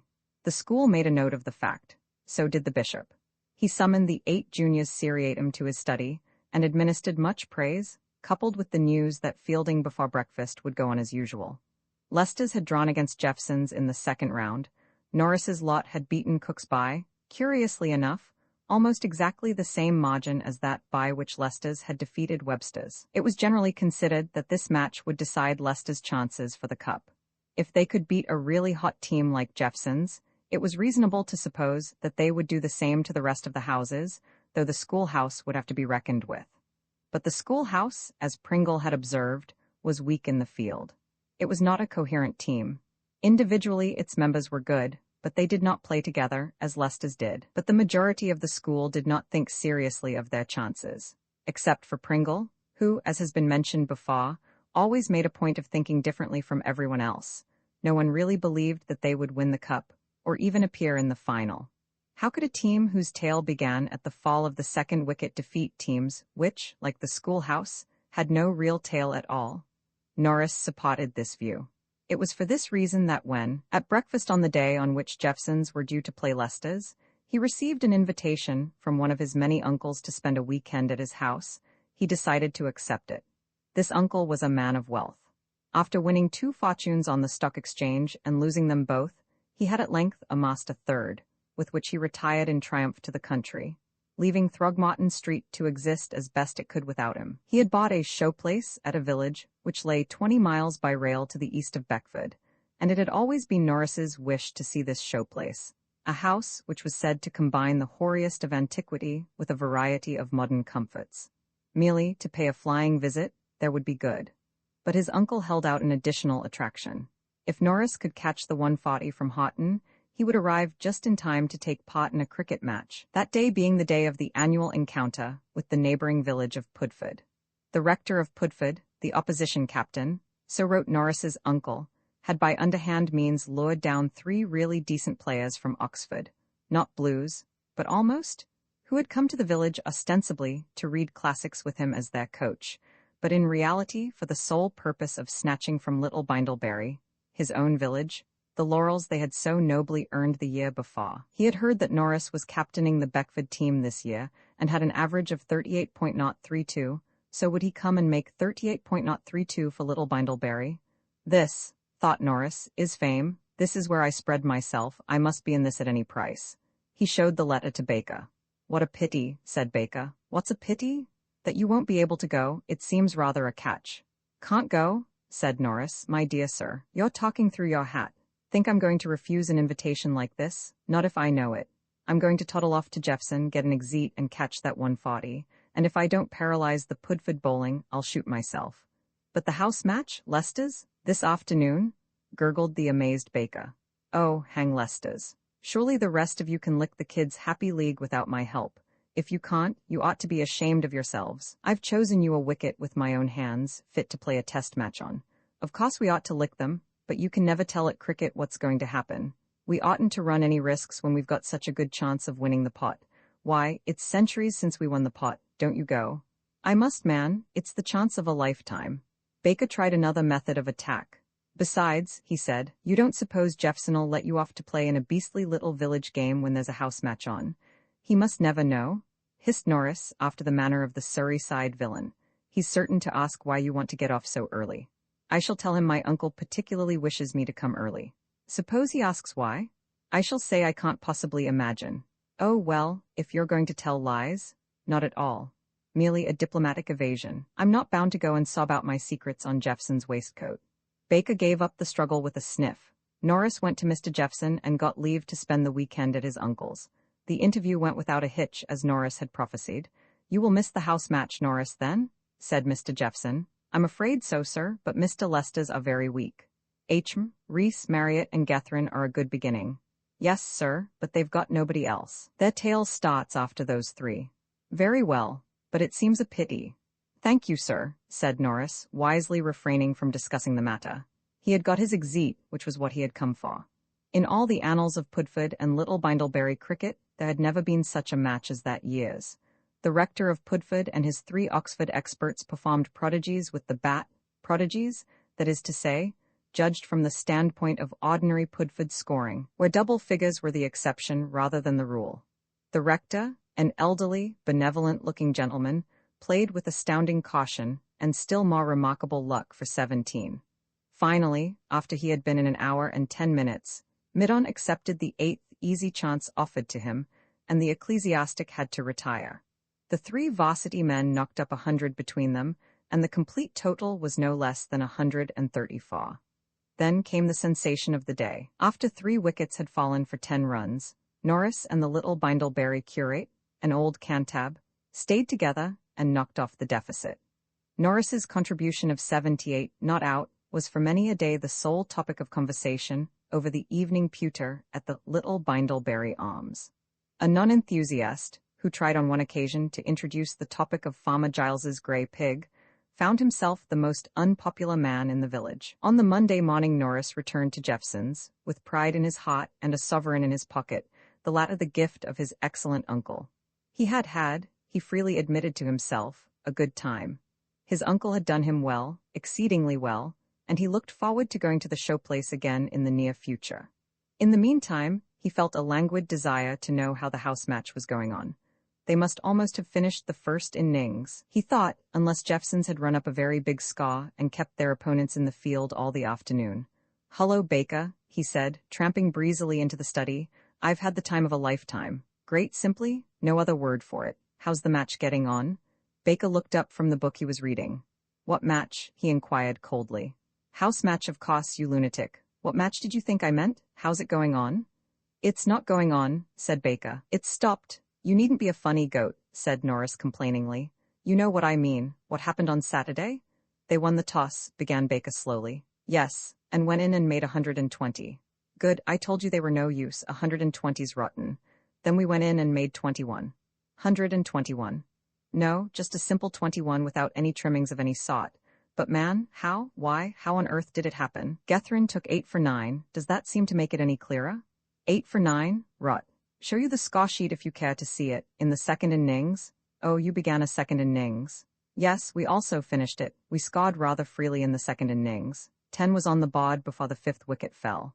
In the end, we fairly collared the bowling and ran up a total of 48. Norris took a seat and tried to grapple with the situation. 48? Look here, Baker. Swear you're not ragging. Baker took a green scoring book from the shelf and passed it to him. Look for yourself, he said. Norris looked. He looked long and earnestly, then he handed the book back. Then they've won? He said blankly. How do you guess these things? Observed Baker with some bitterness. Well, you are a crew, said Norris. Getting out for 21 and 48? I see Gethryn got 9 for 30 in the second innings. He seems to have been on the spot. I suppose the wicket suited him. If you can call it a wicket. Next time you specially select a pitch for the house to play on, I wish you'd hunt up something with some slight pretensions to decency. Why, what was wrong with the pitch? It was a bit wan, that was all. If, said Baker, you call having holes 3 inches deep just where every ball pitches being a bit wan, I suppose it was. Anyhow, it would have been almost as well, don't you think, if you'd stopped and played for the house, instead of going off to your rotten village match. You were sick enough when Gethryn went off in the MCC match. Oh, curse, said Norris. For he had been hoping against hope that the parallel nature of the two incidents would be less apparent to other people than it was to himself. And so it came about that Leicester's passed successfully through the first 2 rounds and soared into the dizzy heights of the semifinal. Roman 15 versus Chichester. At Chichester. From the fact that he had left his team so basely in the lurch on the day of an important match, a casual observer might have imagined that Norris did not really care very much whether his house won the cup or not. But this was not the case. In reality, the success of Jeffson's was a very important matter to him. A sudden whim had induced him to accept his uncle's invitation, but now that that acceptance had had such disastrous results, he felt inclined to hire a sturdy menial by the hour to kick him till he felt better. To a person in such a frame of mind, there are 3 methods of consolation. He can commit suicide, he can take to drink, or he can occupy his mind with other matters, and cure himself by fixing his attention steadily on some object, and devoting his whole energies to the acquisition of the same. Norris chose the last method. On the Saturday week following his performance for Little Bindleberry, the Beckford 11 was due to journey to Chichester to play the return match against that school on their opponent's ground, and Norris resolved that that match should be won. For the next week, the team practiced assiduously, those members of it who were not playing in house matches spending every afternoon at the nets. The treatment was not without its effect. The team had been a good one before. Now, every one of the 11 seemed to be at the very summit of his powers. New and hitherto unsuspected strokes began to be developed, leg glances which recalled the Hove and Ranjitsinji, late cuts of poetical brilliance. In short, all nature may be said to have smiled, and by the end of the week, Norris was beginning to be almost cheerful once more. And then, on the Monday before the match, Samuel Wilberforce Gosling came to school with his right arm in a sling. Norris met him at the school gates, rubbed his eyes to see whether it was not after all some horrid optical illusion, and finally, when the stern truth came home to him, almost swooned with anguish. What, how, why? He inquired lucidly. The injured Samuel smiled feebly. I'm fearfully sorry, Norris, he said. Don't say you can't play on Saturday, moaned Norris. Frightfully sorry. I know it's a bit of a sickener, but I don't see how I can really. The doctor says I shan't be able to play for a couple of weeks. Now that the blow had definitely fallen, Norris was sufficiently himself again to be able to inquire into the matter. How on earth did you do it? How did it happen? Gosling looked guiltier than ever. It was on Saturday evening, he said. We were ragging about at home a bit, you know, and my young sister wanted me to send her down a few balls. Somebody had given her a composition bean and a bat, and she's been awfully keen on the game ever since she got them. I think it's simply sickening the way girls want to do everything we do, said Norris disgustedly. Gosling spoke for the defense. Well, she's only 13, you can't blame the kid, seemed to me a jolly healthy symptom, laudable ambition and that sort of thing. Well, I sent down 102, she played him like a book, bit inclined to pull. All girls are, so I put in a long hop on the off, and she let go at it like Jessup. She's got a rattling stroke in mid-on's direction. Well, the bean came whizzing back rather wide on the right. I doubled across to bring off a beefy C and B, and the bally thing took me right on the tips of the fingers. Those composition balls hurt like blazes, I can tell you. Smashed my second finger simply into hash, and I couldn't grip a ball now to save my life. Much less bowl. I'm awfully sorry. It's a shocking nuisance. Norris agreed with him. It was more than a nuisance. It was a staggerer. Now that Gethryn no longer figured for the first 11, Gosling was the school's one hope. Baines was good on his wicket, but the wickets he liked were the sea of mud variety, and this summer fine weather had set in early and continued. Lorimer was also useful, but not to be mentioned in the same breath as the great Samuel. The farmer was good, the latter would be good in a year or so. His proper sphere of action was the tail. If the first pair of bowlers could dismiss 5 good batsmen, Lorimer's fast, straight deliveries usually accounted for the rest.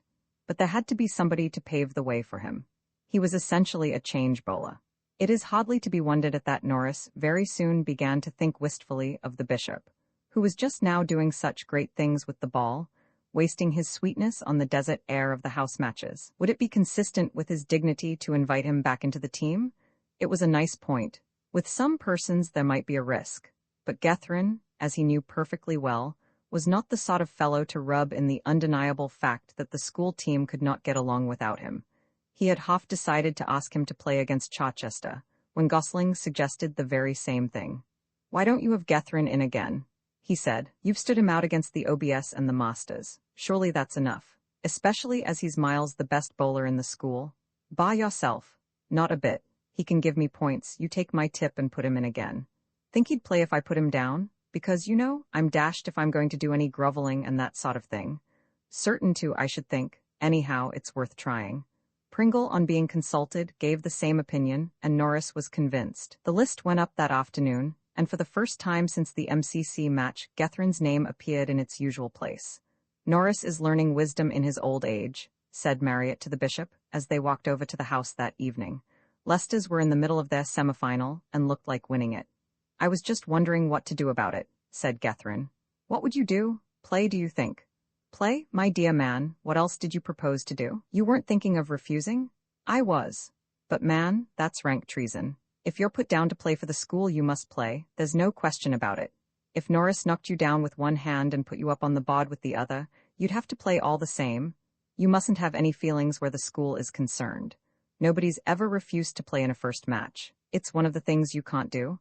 Norris hasn't given you much of a time lately, I admit. Still, you must lump that. Excuse sermon, I hope it's done you good." "Very well, I'll play. It's rather rot though." "No, it's all right, really. It's only that you've got into a groove.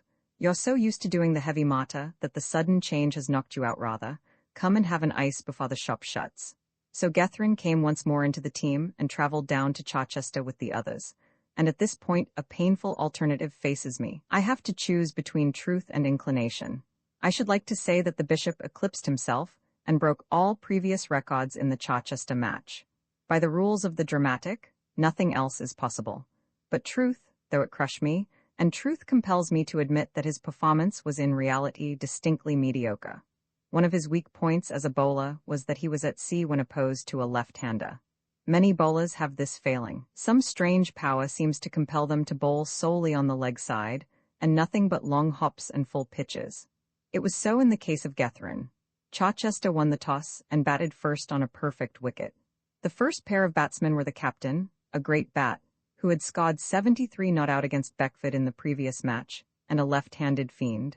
Baines's leg breaks were useless on a wicket which, from the hardness of it, might have been constructed of asphalt, and the rubbish the bishop rolled up to the left-handed artiste was painful to witness. At 4 o'clock, the match had started at 11:30. The Chichester captain reached his century, and was almost immediately stumped off Baines. The bishop bowled the next man first ball, the one bright spot in his afternoon's performance. Then came another long stand, against which the Beckford bowling raged in vain. At 5 o'clock, Chichester by that time having made 241 for 2 wickets, the left-hander ran into 3 figures, and the captain promptly declared the innings closed. Beckford's only chance was to play for a draw, and in this they succeeded. When stumps were drawn at 6:45, the score was 103, and 5 wickets were down. The Bishop had the satisfaction of being not out with 28 to his credit, but nothing less than a century would have been sufficient to soothe him after his shocking bowling performance. Pringle, who during the luncheon interval had encountered his young friends the Ashbys, and had been duly taunted by them on the subject of leather hunting, was top scorer with 41. Norris, I regret to say, only made 3, running himself out in his second over. As the misfortune could not, by any stretch of imagination, be laid at anybody else's door but his own, he was decidedly savage. The team returned to Beckford rather footsore, very disgusted and abnormally silent. Norris sulked by himself at one end of the saloon carriage, and the Bishop sulked by himself at the other end, and even Marriott forbore to treat the situation lightly.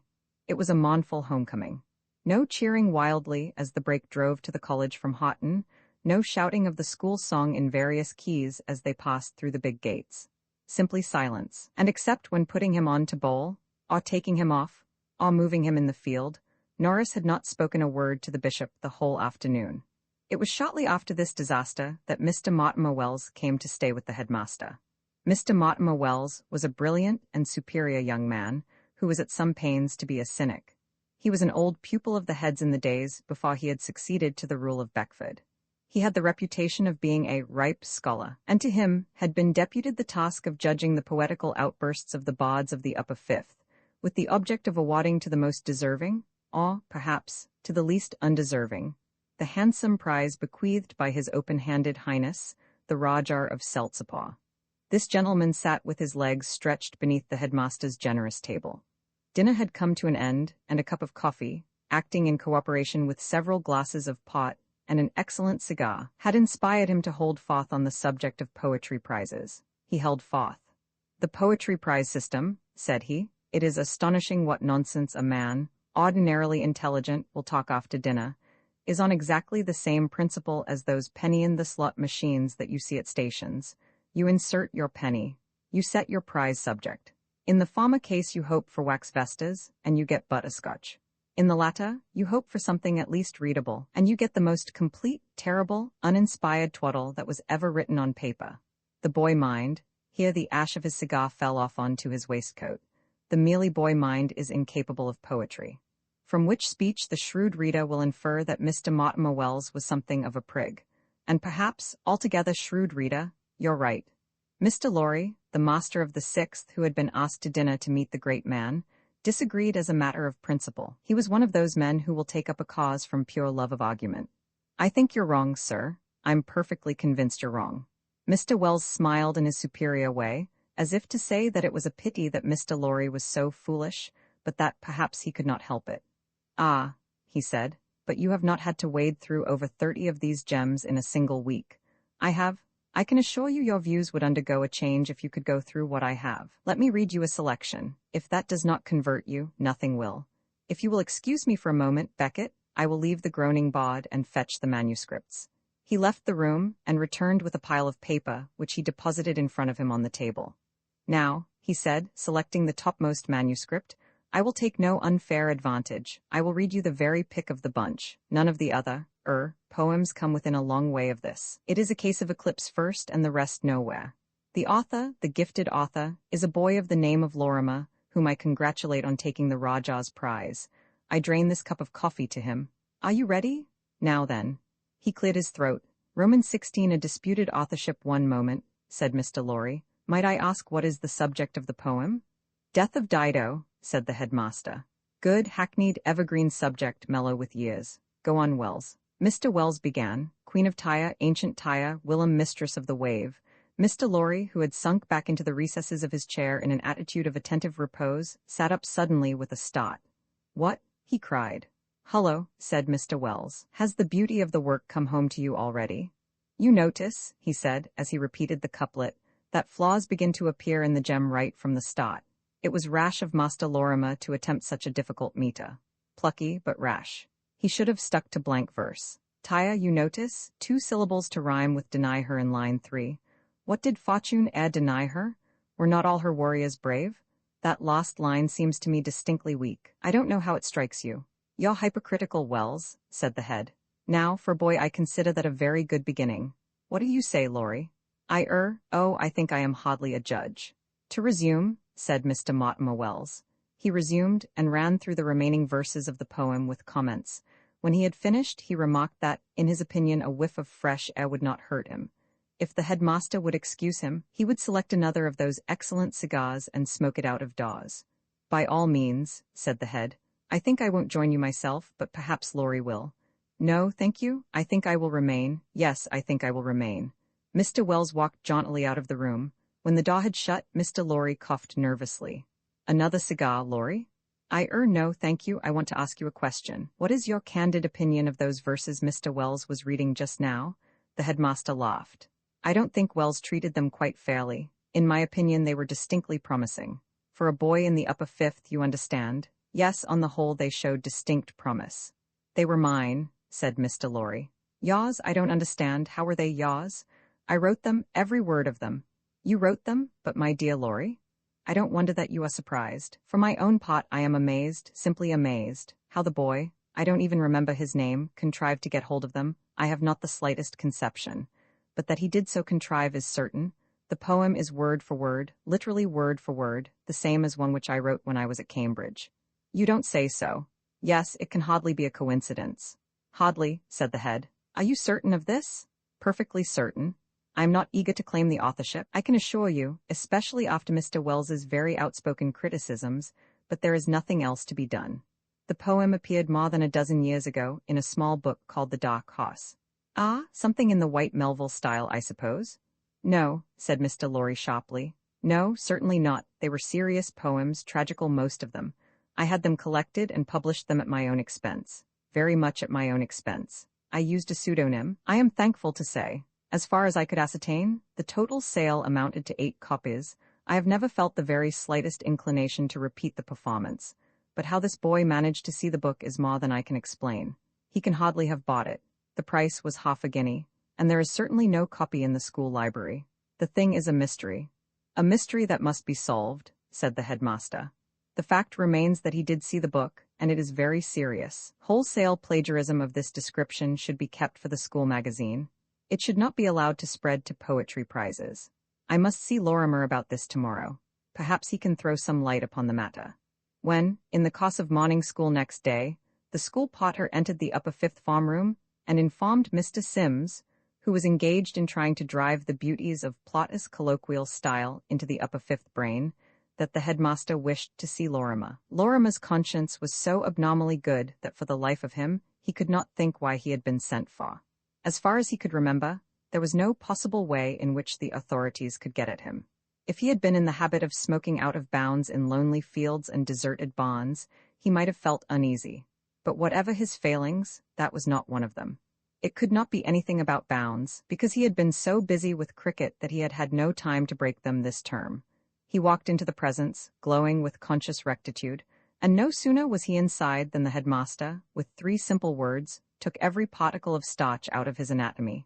Sit down, Lorimer, he said. There are many ways of inviting a person to seat himself. The genial, take a pew of one's equal inspires confidence. The raucous, sit down in front of the frenzied pit, when you stand up to get a better view of the stage, is not so pleasant.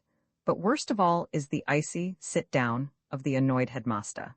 In his mouth the words take to themselves new and sinister meanings. They seem to accuse you of nameless crimes, and to warn you that anything you may say will be used against you as evidence. Why have I sent for you, Lorimer? A nasty question that, and a very favorite one of the Rev. Mr. Beckett, headmaster of Beckford. In 9 cases out of 10, the person addressed, paralyzed with nervousness, would give himself away upon the instant and confess everything. Lorimer, however, was saved by the fact that he had nothing to confess. He stifled an inclination to reply, because the woodpecker would peck her, all words to that effect, and maintained a pallid silence. Have you ever heard of a book called The Dark Horse, Lorimer? Lorimer began to feel that the conversation was too deep for him. After opening in the conventional, judge then placed the black cap on his head manner, His assailant had suddenly begun to babble lightly of spotting literature. He began to entertain doubts of the headmaster's sanity. It would not have added greatly to his mystification if the head had gone on to insist that he was the Emperor of Peru and worked solely by electricity. The headmaster, for his part, was also surprised. He had worked for dismay, conscious guilt, confessions, and the like, instead of blank amazement. He too began to have his doubts. Had Mr. Lorry been mistaken? It was not likely, but it was barely possible, in which case the interview had better be brought to an abrupt stop until he had made inquiries. The situation was at a deadlock. Fortunately, at this point 12:30 struck, and the bell rang for the end of morning school. The situation was saved, and the tension relaxed. "You may go, Lorimer," said the head. "I will send for you later." He swept out of the room, and Lorimer raced over to the house to inform Pringle that the headmaster had run suddenly mad, and should by rights be equipped with a straight waistcoat. "You never saw such a man," he said. "Hauled me out of school in the middle of a Plautus lesson, dumps me down in a chair, and then asks me if I've read some weird spotting novel or other." "Spotting novel, my dear man?" Well, it sounded like it from the title. The title. "Oh, what's up?" Pringle had leaped to his feet as if he had suddenly discovered that he was sitting on something red-hot. His normal air of superior calm had vanished. He was breathless with excitement. A sudden idea had struck him with the force of a bullet. "What was the title he asked you if you'd read the book of?" he demanded incoherently. "The Derby Winner." Pringle sat down again, relieved. "Oh, are you certain?" "No, of course it wasn't that. I was only ragging. The real title was The Dark Horse. Hullo, what's up now? Have you got him too?" "What's up? I'll tell you, we're done for. Absolutely pipped, that's what's the matter." "Hang it, man, do give us a chance. Why can't you explain instead of sitting there talking like that? Why are we done? What have we done anyway?" "The poem, of course, the prize poem. I forgot, I never told you. I hadn't time to write anything of my own, so I cribbed it straight out of a book called The Dark Horse. Now do you see?" Lorimer saw. He grasped the whole unpainted beauty of the situation in a flash, and for some moments it rendered him totally unfit for intellectual conversation. When he did speak, his observation was brief, but it teemed with condensed meaning. It was the conversational parallel to the ox in the teacup. "My aunt?" he said. "There'll be a row about this," said Pringle. "What am I to say when he has me in this afternoon?" He said he would. "Let the whole thing out. No good trying to hush it up. He may let us down easy if you're honest about it." It relieved Lorimer to hear Pringle talk about us. It meant that he was not to be left to bear the assault alone, which, considering that the whole trouble was, strictly speaking, Pringle's fault, was only just. "But how am I to explain? I can't reel off a long yarn all about how you did it all and so on. It would be too low." "I know," said Pringle. "I've got it. Look here, on your way to the old man's room you pass the removed door. Well, when you pass, drop some money. I'll be certain to hear it as I sit next the door, and then I'll ask to leave the room and we'll go up together." "Good man, Pringle, you're a genius. Thanks awfully." But as it happened, this crafty scheme was not found necessary. The blow did not fall till after lockup. Lorimer being in the headmaster's house, it was possible to interview him without the fuss and advertisement inseparable from sending for during school. Just as he was beginning his night work, the butler came with a message that he was wanted in the headmaster's part of the house. "It was only Mr. Lorimer as the master wished to see," said the butler, as Pringle rose to accompany his companion in crime. "That's all right," said Pringle. "The headmaster's always glad to see me. I've got a standing invitation. He'll understand." At first, when he saw two where he had only sent for one, the headmaster did not understand at all, and said so.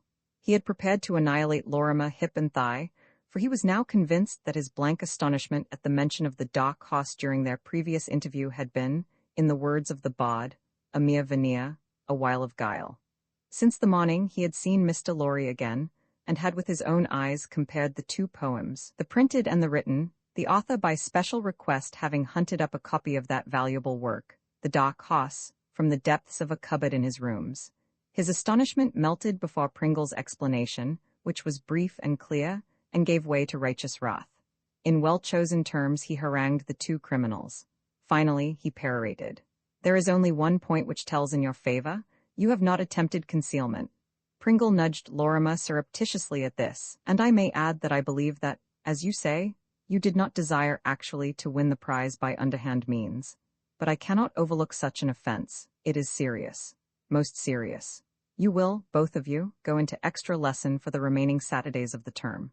Extra lesson meant that instead of taking a half holiday on Saturday, like an ordinary law-abiding individual, you treated the day as if it were a full school day and worked from 2 till 4 under the eye of the headmaster. Taking into consideration everything, the punishment was not an extraordinarily severe one, for there were only 2 more Saturdays to the end of term, and the sentence made no mention of the Wednesday half-holidays. But in effect, it was serious indeed.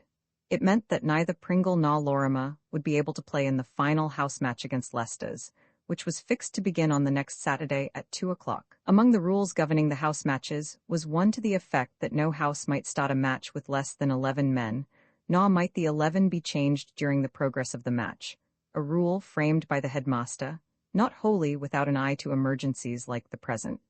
"Thank goodness," said Pringle, "that there aren't any more first matches. It's bad enough, though, by Jove, as it is.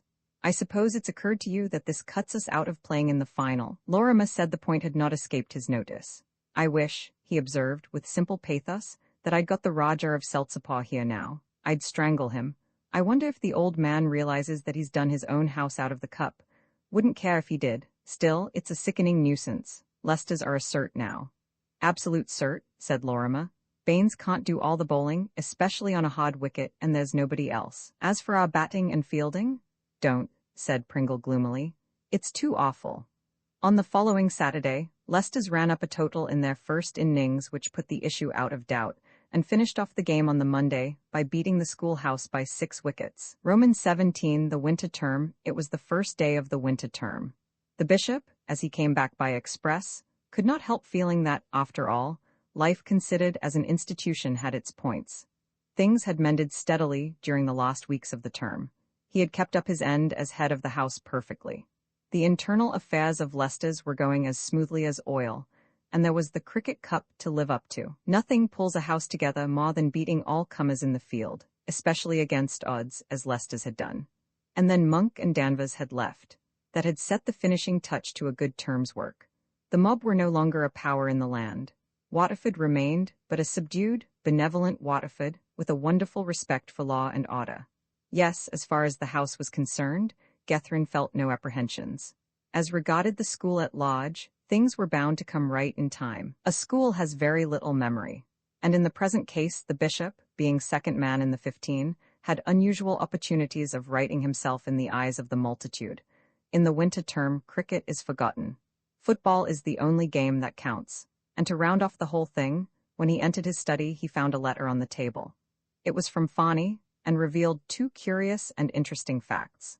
Firstly, he had left, and Beckford was to know him no more. Secondly, this was even more remarkable, he possessed a conscience. "Dear Gethryn," ran the letter, "I am writing to tell you my father is sending me to a school in France, so I shall not come back to Beckford. I am sorry about the MCC match, and I enclose the £4 you lent me. I utterly bar the idea of going to France. It's beastly, yours truly, Farney." The money mentioned was in the shape of a cheque, signed by Farney Sr. Gethryn was distinctly surprised that all this time, remorse like a worm-eye, the bud should have been feeding upon his uncle's damask cheek, as it were, he had never suspected. His relative's demeanour since the MCC match had, it is true, been considerably toned down, but this he had attributed to natural causes, not unnatural ones like conscience. As for the £4, he had set it down as a bad debt. To get it back was like coming suddenly into an unexpected fortune. He began to think that there must have been some good in Farney after all, though he was fain to admit that without the aid of a microscope, the human eye might well have been excused for failing to detect it. His next thought was that there was nothing now to prevent him telling the whole story to Rees and Marriott. Rees, if anybody, deserved to have his curiosity satisfied. The way in which he had abstained from questions at the time of the episode had been nothing short of magnificent. Rees must certainly be told. Neither Rees nor Marriott had arrived at the moment.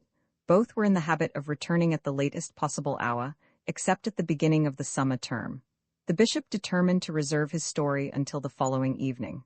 Accordingly, when the study kettle was hissing on the Etna, and Wilson was crouching in front of the fire, making toast in his own inimitable style, he embarked upon his narrative. "I say, Marriott. Hullo, do you notice a subtle change in me this term? Does my expressive purple eye gleam more brightly than of yaw? It does. Exactly so. I feel awfully bucked up. You know that Kid Farney has left. I thought I missed his merry prattle. What's happened to him? Gone to a school in France somewhere. Jolly for France. Awfully. But the point is that now he's gone I can tell you about that MCC match affair. I know you want to hear what really did happen that afternoon. Marriott pointed significantly at Wilson, whose back was turned. Oh, that's all right, said Gethryn. Wilson. Yes? You mustn't listen. Try and think you're a piece of furniture. See? And if you do happen to overhear anything, you needn't go gassing about it. Follow? All right, said Wilson, and Gethryn told his tale. Jove, he said as he finished, that's a relief. It's something to have got that off my chest. I do bar keeping a secret. But I say, said Marriott. Well, it was beastly good of you to do it, and that sort of thing, I suppose. I see that all right. But my dear man, what a rotten thing to do. A kid like that. A little beast who simply cried out for sacking. Well, at any rate, it's over now. You needn't jump on me.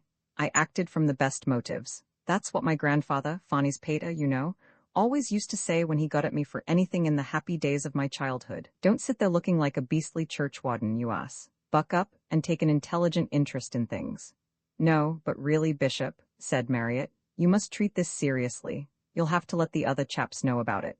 How? Put it up on the notice board?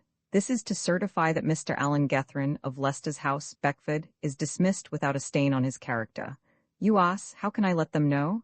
I seem to see myself doing the boy-hero style of things. My friends, you wronged me very grievously, but I forgive you. I put up with your cruel scorn, I endured it. I steeled myself against it, and now I forgive you profusely, every one of you. Let us embrace, it wouldn't do, you must see that much, don't be a goat. Is that toast done yet, Wilson? Wilson exhibited several pounds of the article in question. Good, said the bishop. You're a great man, Wilson. You can make a small selection of those biscuits, and if you bag all the sugar ones I'll slay you, and then you can go quietly downstairs and rejoin your sorrowing friends, and don't you go telling them what I've been saying. Rather not, said Wilson. He made his small selection and retired. The bishop turned to Marriott again. I shall tell Reese because he deserves it, and I rather think I shall tell Gosling and Pringle. Nobody else, though. What's the good of it? Everybody'll forget the whole thing by next season. How about Norris? Asked Marriott. Now that you have touched the spot, I can't possibly tell Norris myself. My natural pride is too enormous. Descended from a primordial atomic globule, you know, like Pooh-Bah. And I shook hands with a duke once. The man Norris and I regret to say, had something of a row on the subject last term. We parted with mutual expressions of hate and haven't spoken since. What I should like would be for somebody else to tell him all about it. Not you. It would look too much like a put-up job, so don't you go saying anything. Swear. Why not? Because you mustn't swear. Let me hear you swear by the bones of your ancestors. All right, I call it awful rot, though. Can't be helped, painful but necessary. Now I'm going to tell Reese, though I don't expect he'll remember anything about it. Reese never remembers anything beyond his last meal. Idiot, said Marriott after him as the door closed. I don't know, though, he added to himself, and pouring himself out another cup of tea, he pondered deeply over the matter. Reese heard the news without emotion. You're a good sort, Bishop, he said. I knew something of the kind must have happened. It reminds me of a thing that happened to— Yes, it is rather like it, isn't it? Said the bishop. By the way, talking about stories, a chap I met in the holidays told me a ripper. You see, this chap and his brother, he discoursed fluently for some 20 minutes. Reese sighed softly, but made no attempt to resume his broken narrative. He was used to this sort of thing. It was a fortnight later, and Marriott and the bishop were once more seated in their study waiting for Wilson to get tea ready. Wilson made toast in the foreground. Marriott was in football clothes, rubbing his shin gently where somebody had kicked it in the scratch game that afternoon. After rubbing for a few moments in silence, he spoke suddenly. You must tell Norris, he said. It's all rot. I can't? Then I shall. No, don't, you swore you wouldn't. Well, but look here, I just want to ask you one question. What sort of a time did you have in that scratch game tonight? Beastly. I touched the ball exactly 4 times. If I wasn't so awfully ornamental, I don't see what would be the use of my turning out at all. I'm no practical good to the team. Exactly. That's just what I wanted to get at. I don't mean your remark about your being ornamental, but about your never touching the ball. Until you explain matters to Norris, you never will get a decent pass. Norris and you are a rattling good pair of centre threes, but if he never gives you a pass, I don't see how we can expect to have any combination in the first. It's no good my slinging out the ball if the centres stick to it like glue directly they get it, and refuse to give it up. It's simply sickening. Marriott played half for the first 15, and his soul was in the business. But my dear chap, said Gethryn, you don't mean to tell me that a man like Norris would purposely rot up the first's combination because he happened to have had a row with the other centre. He's much too decent a fellow. No, I don't mean that exactly. What he does is this: I've watched him. He gets the ball. He runs with it till his man is on him, and then he thinks of passing. You're backing him up. He sees you and says to himself, I can't pass to that cad, meaning me. Meaning you. Thanks awfully. Don't mention it, I'm merely quoting his thoughts as deduced by me. He says I can't pass to that, well, individual if you prefer it. Where's somebody else? So he hesitates and gets tackled, or else slings the ball wildly out to somebody who can't possibly get to it. It's simply infernal. And we play the Nomads tomorrow too. Something must be done. Somebody ought to tell him. Why doesn't our genial skipper assert his authority? Hill's a forward, you see, and doesn't get an opportunity of noticing it. I can't tell him, of course. I've not got my colours. You're a cert for them. Hope so. Anyway, I've not got them yet, and Norris has, so I can't very well go slanging him to Hill. Sort of thing rude people would call side. Well, I'll look out tomorrow, and if it's as bad as you think, I'll speak to Hill. It's a beastly thing to have to do. Beastly, agreed Marriott. It's got to be done, though. We can't go through the season without any combination in the three-quarter line, just to spare Norris's feelings. It's a pity, though, said the bishop, because Norris is a ripping good sort of chap, really. I wish we hadn't had that bust-up last term. Roman 18, the bishop scaws at this point. Wilson finished the toast, and went out. As he went, he thought over what he had just heard. Marriott and Gethryn frequently talked the most important school politics before him, for they had discovered at an early date that he was a youth of discretion, who could be trusted not to reveal state secrets. But matters now seemed to demand such a revelation. It was a serious thing to do, but there was nobody else to do it, and it obviously must be done, so by a simple process of reasoning, he ought to do it. Half an hour had to elapse before the bell rang for lockup. There was plenty of time to do the whole thing and get back to the house before the door was closed. He took his cap and trotted off to Jeffson's. Norris was alone in his study when Wilson knocked at the door. He seemed surprised to see his visitor. He knew Wilson well by sight, he being captain of the first 11 and Wilson a distinctly promising junior bat, but this was the first time he had ever exchanged a word of conversation with him. "Hullo," he said, putting down his book. "Oh, I say, Norris," began Wilson nervously. "Can I speak to you for a minute?" "All right, go ahead." After 2 false starts, Wilson at last managed to get the thread of his story. He did not mention Marriott's remarks on football subjects, but confined himself to the story of Farney and the bicycle ride, as he had heard it from Gethryn on the second evening of the term. "So that's how it was, you see," he concluded. There was a long silence. Wilson sat nervously on the edge of his chair, and Norris stared thoughtfully into the fire. "So shall I tell him it's all right?" asked Wilson at last. "Tell who it's all right?" asked Norris politely. "Oh, Gethryn, you know," replied Wilson, slightly disconcerted. He had had a sort of idea that Norris would have rushed out of the room, sprinted over to Leicester's, and flung himself on the bishop's bosom in an agony of remorse. He appeared to be taking things altogether too coolly. "No," said Norris. "Don't tell him anything. I shall have lots of chances of speaking to him myself if I want to. It isn't as if we were never going to meet again. You'd better cut now. There's the bell just going. Good night." "Good night, Norris." "Oh, and I say," said Norris as Wilson opened the door, "I meant to tell you some time ago. If you buck up next cricket season, it's quite possible that you'll get colours of some sort. You might bear that in mind." "I will," said Wilson fervently. "Good night, Norris. Thanks awfully." The Nomads brought down a reasonably hot team against Beckford as a general rule, for the school had a reputation in the football world. They were a big lot this year. Their forwards looked capable, and when, after the school fullback had returned the ball into touch on the halfway line, the line-out had resulted in a handball and a scrum, they proved that appearances were not deceptive. They broke through in a solid mass. The Beckford forwards never somehow seemed to get together properly in the first scrum of a big match, and rushed the ball down the field. Norris fell on it. Another hastily formed scrum, and the Nomads' front rank was off again. 10 yards near the school line, there was another halt. Granger, the Beckford fullback, whose speciality was the stopping of rushes, had curled himself neatly round the ball. Then the school forwards awoke to a sense of their responsibilities. It was time they did, for Beckford was now penned up well within its own 25 line, and the Nomad halves were appealing pathetically to their forwards to let that ball out, for goodness sake. But the forwards fancied a combined rush was the thing to play. For a full minute they pushed the school pack towards their line, and then some rash enthusiast kicked a shade too hard. The ball dribbled out of the scrum on the school side, and Marriott punted into touch. "You must let it out, you men," said the aggrieved halfbacks. Marriott's kick had not brought much relief. The visitors were still inside the Beckford 25 line, and now that their forwards had realized the sin and folly of trying to rush the ball through, matters became decidedly warm for the school outsides. Norris and Gethrin in the center and Granger at back performed prodigies of tackling. The wing three-quarter hovered nervously about, feeling that their time might come at any moment. The Nomad attack was concentrated on the extreme right. Phillips, the international, was officiating for them as wing three-quarters on that side, and they played to him. If he once got the ball, he would take a considerable amount of stopping, but the ball never managed to arrive. Norris and Gethrin stuck to their men closer than brothers. A prolonged struggle on the goal line is a great spectacle. That is why, purely in the opinion of the present scribe, rugby is such a much better game than association. You don't get that sort of thing in soccer. But such struggles generally end in the same way.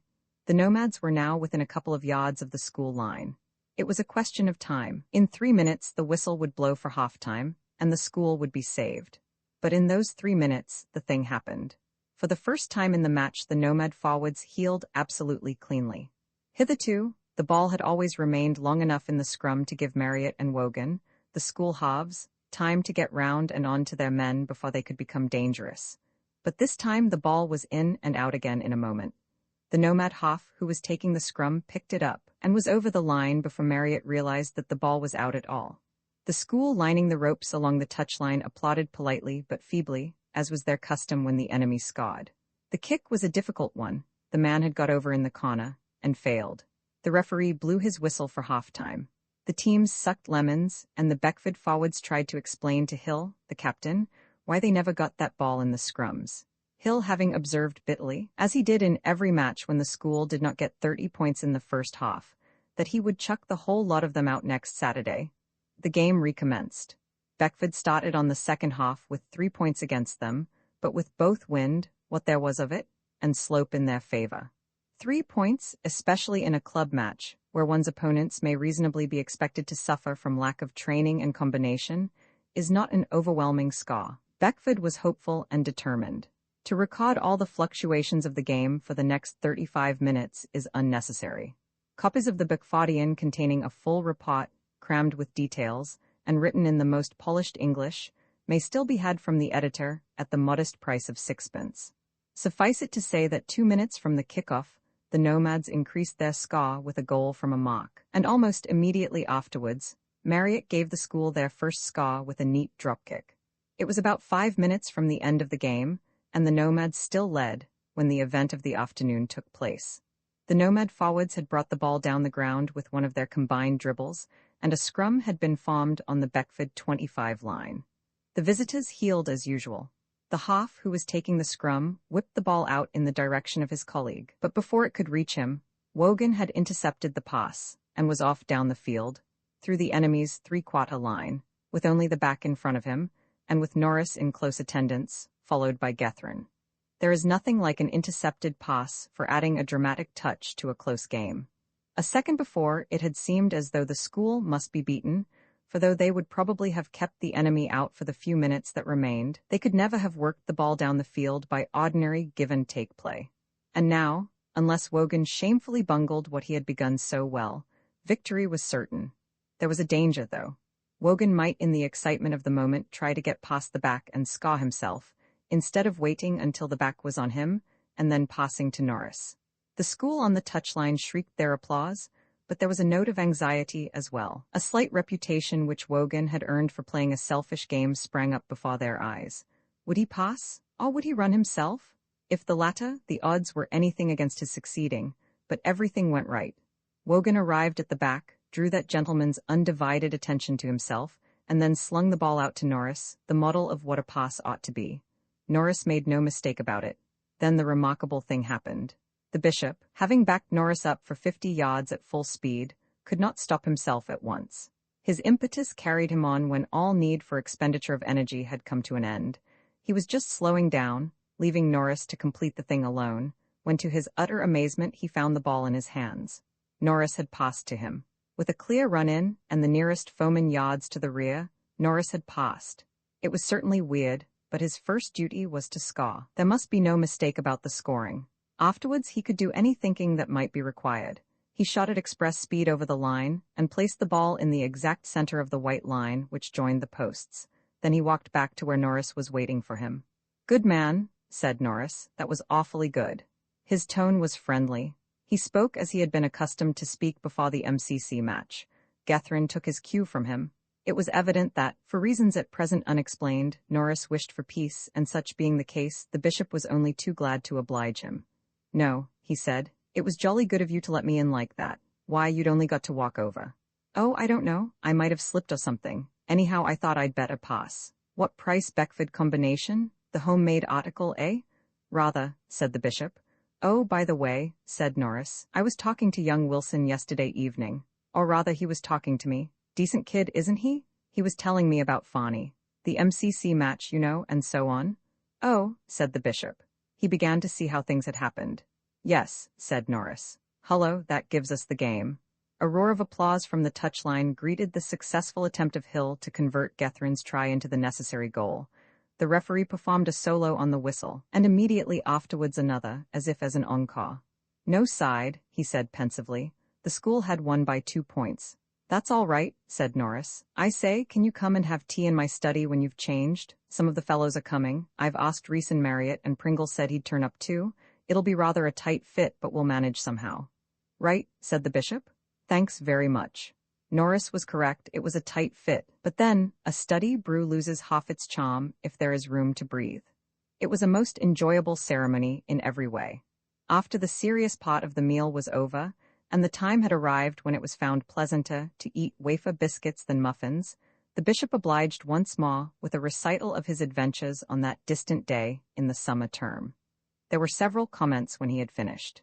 The only one worth recording is Reese's. Reese said it distinctly reminded him of a thing which had happened to a friend of a chap his brother had known at Sandhurst. Roman II introduces an unusual uncle on the following day, at 9 o'clock, the term formally began.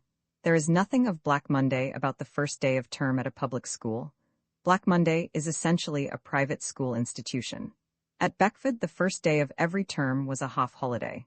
During the morning, a feeble pretense of work was kept up, but after lunch the school was free, to do as it pleased and to go where it liked. The nets were put up for the first time, and the school professional emerged at last from his winter retirement with his "Coom right out to 'em, sir, right forward," which had helped so many Beckford cricketers to do their duty by the school in the field. There was one net for the elect, the remnants of last year's 11 and the probables for this season, and half a dozen more for lesser lights. At the first net, Norris was batting to the bowling of Gosling, a long, thin day boy, Gethrin, and the professional, as useful a trio as any school batsman could wish for. Norris was captain of the team this year, a sound, stylish bat, with a stroke after the manner of Tildesley between cover and mid-off, which used to make Miles the professional almost weep with joy. But today, he had evidently not quite got into form. Twice in successive balls Gosling knocked his leg stump out of the ground with Yorkers, and the ball after that, Gethrin upset his middle with a beauty. "Hat trick, Norris," shouted Gosling. "Can't see him a bit today," bowled Bishop. A second teaser from Gethrin had almost got through his defense. The bishop was undoubtedly a fine bowler. Without being quite so fast as Gosling, he nevertheless contrived to work up a very considerable speed when he wished to, and there was always something in every ball he bowled which made it necessary for the batsman to watch it all the way. In matches against other schools, it was generally Gosling who took the wickets. The batsmen were bothered by his pace. But when the MCC or the Incogniti came down, bringing seasoned county men who knew what fast bowling really was, and rather preferred it on the whole to slow, then Gethrin was called upon. Most Beckfordians who did not play cricket on the first day of term went on the river. A few rode bicycles or strolled out into the country in couples, but the majority, amongst whom on this occasion was Marriott, sallied to the water and hired boats. Marriott was one of the 6 old cricket colours. The others were Norris, Gosling, Gethrin, Reese, and Pringle of the schoolhouse, who formed the foundation of this year's 11. He was not an ornamental bat, but stood quite alone in the matter of tall hitting. 20 minutes of Marriott when in form would often completely alter the course of a match. He had been given his colours in the previous year for making exactly 161 minutes against the Authentics, when the rest of the team had contributed 98. The Authentics made 184, so that the school just won.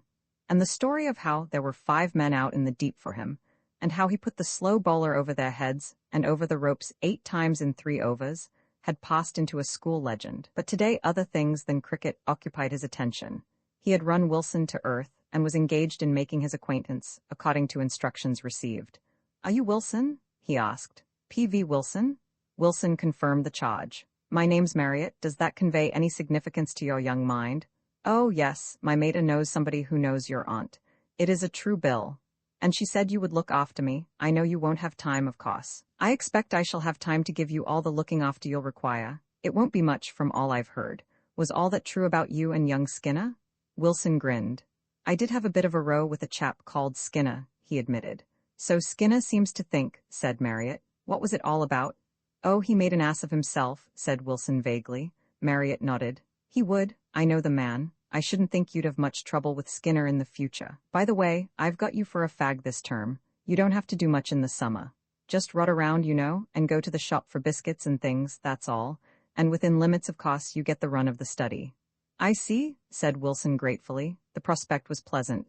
"Oh yes, and it's your privilege to pipe-clay my cricket boots occasionally before first matches. You'll like that. Can you steer a boat?" "I don't think so, I never tried." "It's easy enough. I'll tell you what to do. Anyhow, you probably won't steer any worse than I row, so let's go and get a boat out, and I'll try and think of a few more words of wisdom for your benefit." At the nets, Norris had finished his innings, and Pringle was batting in his stead. Gethrin had given up his ball to Baines, who bowled slow leg breaks, and was the most probable of the probables above mentioned. He went to where Norris was taking off his pads, and began to talk to him. Norris was the head of Jeffson's house, and he and the bishop were very good friends in a casual sort of way. If they did not see one another for a couple of days, neither of them broke his heart. Whenever, on the other hand, they did meet, they were always glad, and always had plenty to talk about. Most school friendships are of that description. "You were sending down some rather hot stuff," said Norris, as Gethrin sat down beside him, and began to inspect Pringle's performance with a critical eye. "I did feel rather fit," said he, "but I don't think half those that got you would have taken wickets in a match. You aren't in form yet." "I tell you what it is, Bishop," said Norris. "I believe I'm going to be a rank failure this season. Being captain does put one off." "Don't be an idiot, man. How can you possibly tell after one day's play at the nets?" "I don't know. I feel so beastly anxious somehow. I feel as if I was personally responsible for every match lost. It was all right last year when John Brown was captain. Good old John. Do you remember his running you out in the Charchester match?" "Don't," said Gethrin pathetically. "The only time I've ever felt as if I really was going to make that century. By Jove, see that drive? Pringle seems all right. Yes, he'll simply walk into his blue when he goes up to the varsity. What do you think of Baines? Ought to be rather useful on his wicket. Jeffson thinks he's good." Mr. Jeffson looked after the school cricket. "Yes, I believe he rather fancies him," said Norris. "Says he ought to do some big things if we get any rain. Hullo, Pringle, are you coming out? You'd better go in then, Bishop." "All right. Thanks. Oh, by Jove, though, I forgot, I can't. I've got to go down to the station to meet an uncle of mine." "What's he coming up today for? Why didn't he wait till we'd got a match of sorts on?" "I don't know. The man's probably a lunatic. Anyhow, I shall have to go and meet him, and I shall just do it comfortably if I go and change now." "Oh, right you are. Sammy, do you want a knock?" Samuel Wilberforce Gosling, known to his friends and admirers as Sammy, replied that he did not. All he wanted now, he said, was a drink, or possibly 2 drinks, and a jolly good rest in the shade somewhere. Gosling was one of those rare individuals who cultivate bowling at the expense of batting, a habit the reverse of what usually obtains in schools. Norris admitted the justice of his claims, and sent in a second 11 man, Baker, a member of his own house, in Pringle's place. Pringle and Gosling adjourned to the school shop for refreshment. Gethrin walked with them as far as the gate which opened onto the road, where most of the boarding houses stood, and then branched off in the direction of Leicester's. To change into everyday costume took him a quarter of an hour, at the end of which period he left the house, and began to walk down the road in the direction of the station. It was an hour's easy walking between Houghton, the nearest station to Beckford, and the college. Gethrin, who was rather tired after his exertions at the nets, took it very easily, and when he arrived at his destination, the church clock was striking 4. "Is the 3:56 in yet?" he asked of the solitary porter who ministered to the needs of the traveller at Houghton station. "Just coming in now, sir," said the porter, adding, in a sort of inspired frenzy, "Oughton station, Oughton? and ringing a bell with immense enthusiasm and vigor. Gethryn strolled to the gate, where the station-master's son stood at the receipt of custom to collect the tickets. His uncle was to arrive by this train, and if he did so arrive, must of necessity pass this way before leaving the platform. The train panted in, pulled up, whistled, and puffed out again, leaving 3 people behind it. One of these was a woman of 60 approximately, the second a small girl of 10, the third a young gentleman in a top hat and Eton's who carried a bag, and looked as if he had seen the hollowness of things, for his face wore a bawd, supercilious look.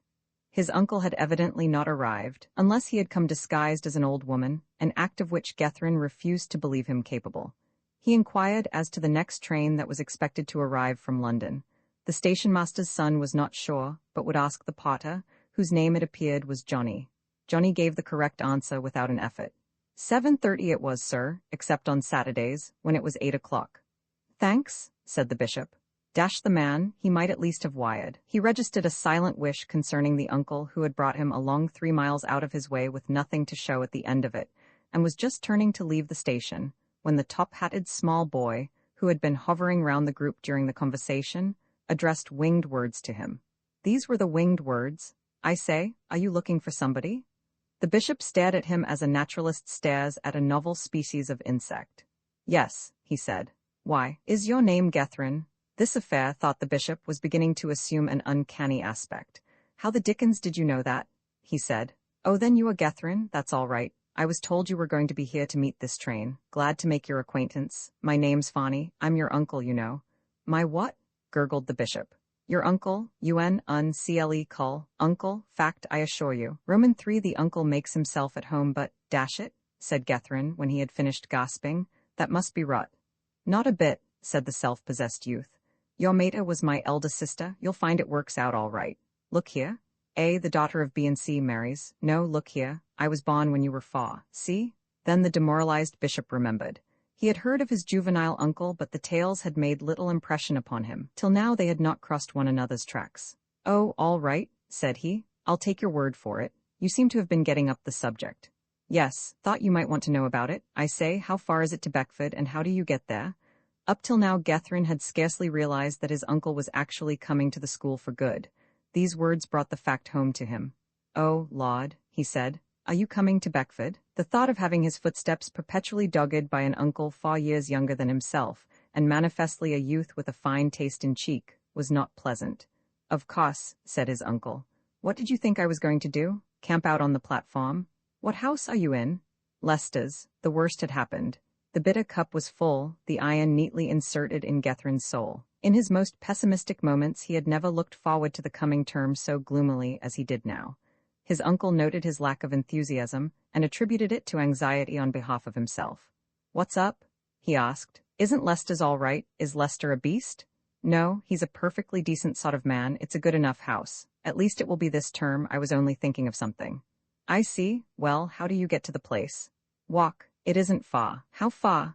3 miles. The porter said far. It may be far. I never measured it. Well, how the dickens do you think I'm going to walk 4 miles with luggage? I wish you wouldn't rot. And before Gethryn could quite realize that he, the head of Leicester's, the second best bowler in the school, and the best centre 3/4 the school had had for 4 seasons, had been requested in a peremptory manner by a youth of 14, a mere kid, not to rot, the offender was talking to a cabman out of the reach of retaliation. Gethryn became more convinced every minute that this was no ordinary kid. This man says, observed Fanny, returning to Gethryn, that he'll drive me up to the college for 7 bob. As it's a short 4 miles and I've only got 2 boxes, it seems to me that he's doing himself fairly well. What do you think? Nobody ever gives more than 4 bob, said Gethryn. I told you so, said Fanny to the cabman. You are a bally swindler, he added admiringly. Look began the cabman in a pained voice. Oh, dry up, said Fanny. Want a lift, Gethryn? The words were spoken not so much as from equal to equal as in a tone of airy patronage which made the bishop's blood boil. But as he intended to instill a few words of wisdom into his uncle's mind, he did not refuse the offer. The cabman, apparently accepting the situation as one of those slings and arrows of outrageous fortune which no man can hope to escape, settled down on the box, clicked up his horse, and drove on towards the college. What sort of a hole is Beckford? Asked Fanny, after the silence had lasted some time. I find it good enough personally, said Gethrin. If you'd let us know earlier that you were coming, we'd have had the place done up a bit for you. This, of course, was feeble, distinctly feeble, but the bishop was not feeling himself. The essay in sarcasm left the would-be victim entirely uncrushed. He should have shrunk and withered up, or at the least have blushed. But he did nothing of the sort. He merely smiled in his supercilious way, until the bishop felt very much inclined to spring upon him and throw him out of the cab. There was another pause. "Fawny," began Gethrin at last. Doesn't it strike you that for a kid like you've got a good deal of edge on?" asked Gethrin. Fawny affected a masterly counterstroke. He pretended not to be able to hear. He was sorry, but would the bishop mind repeating his remark? What?" he said. "Very sorry, but this cab's making such a row. I say, cabby, why don't you sign the pledge and save your money up to buy a new cab? Oh, sorry, I wasn't listening." Now, inasmuch as the whole virtue of the wretched little kid like you argument lies in the crisp dispatch with which it is delivered, Gethrin began to find, on repeating his observation for the third time, that there was not quite so much in it as he had thought. He prudently elected to change his style of attack. "It doesn't matter," he said wearily, as Fawny opened his mouth to demand a fourth encore. "It wasn't anything important. Now, look here, I just want to give you a few tips about what to do when you get to the call. To start with, you'll have to take off that white tie you've got on. Black and dark blue are the only sorts allowed here." "How about yours, then?" Gethrin was wearing a somewhat sweet thing in brown and yellow. "Mine happens to be a first 11 tie." "Oh, well, as a matter of fact, you know, I was going to take off my tie. I always do, especially at night. It's a sort of habit I've got into." "Not quite so much of your beastly cheek, please," said Gethrin. "Right-ho," said Fawny cheerfully, and silence, broken only by the shrieking of the cab wheels, brooded once more over the cab. Then Gethrin, feeling that perhaps it would be a shame to jump too severely on a new boy on his first day at a large public school, began to think of something conciliatory to say. "Look here," he said, "you'll get on all right at Beckford, I expect. You'll find Leicester's a fairly decent sort of house. Anyhow, you needn't be afraid you'll get bullied. There's none of that sort of thing at school nowadays." "Really?" "Yes, and there's another thing I ought to warn you about. Have you brought much money with you?" "'Bout £14, I fancy," said Fawny carelessly. "14 what?" said the amazed bishop. "Pounds? Sovereigns," said Fawny. "Each worth 20 shillings, you know." For a moment, Gethrin's only feeling was one of unmixed envy. Previously, he had considered himself passing rich on 30 shillings a term. He had heard legends, of course, of individuals who come to school bursting with bullion, but never before had he set eyes upon such an one. But after a time, it began to dawn upon him that for a new boy at a public school, and especially at such a house as Leicester's, had become under the rule of the late Reynolds and his predecessors, there might be such a thing as having too much money. "How the deuce did you get all that?" he asked. "My pater gave it me. He's absolutely cracked on the subject of pocket money. Sometimes he doesn't give me a sou, and sometimes he'll give me whatever I ask for. But you don't mean to say you had the cheek to ask for 14 quid? "I asked for 15. Got it too. I've spent £1 of it.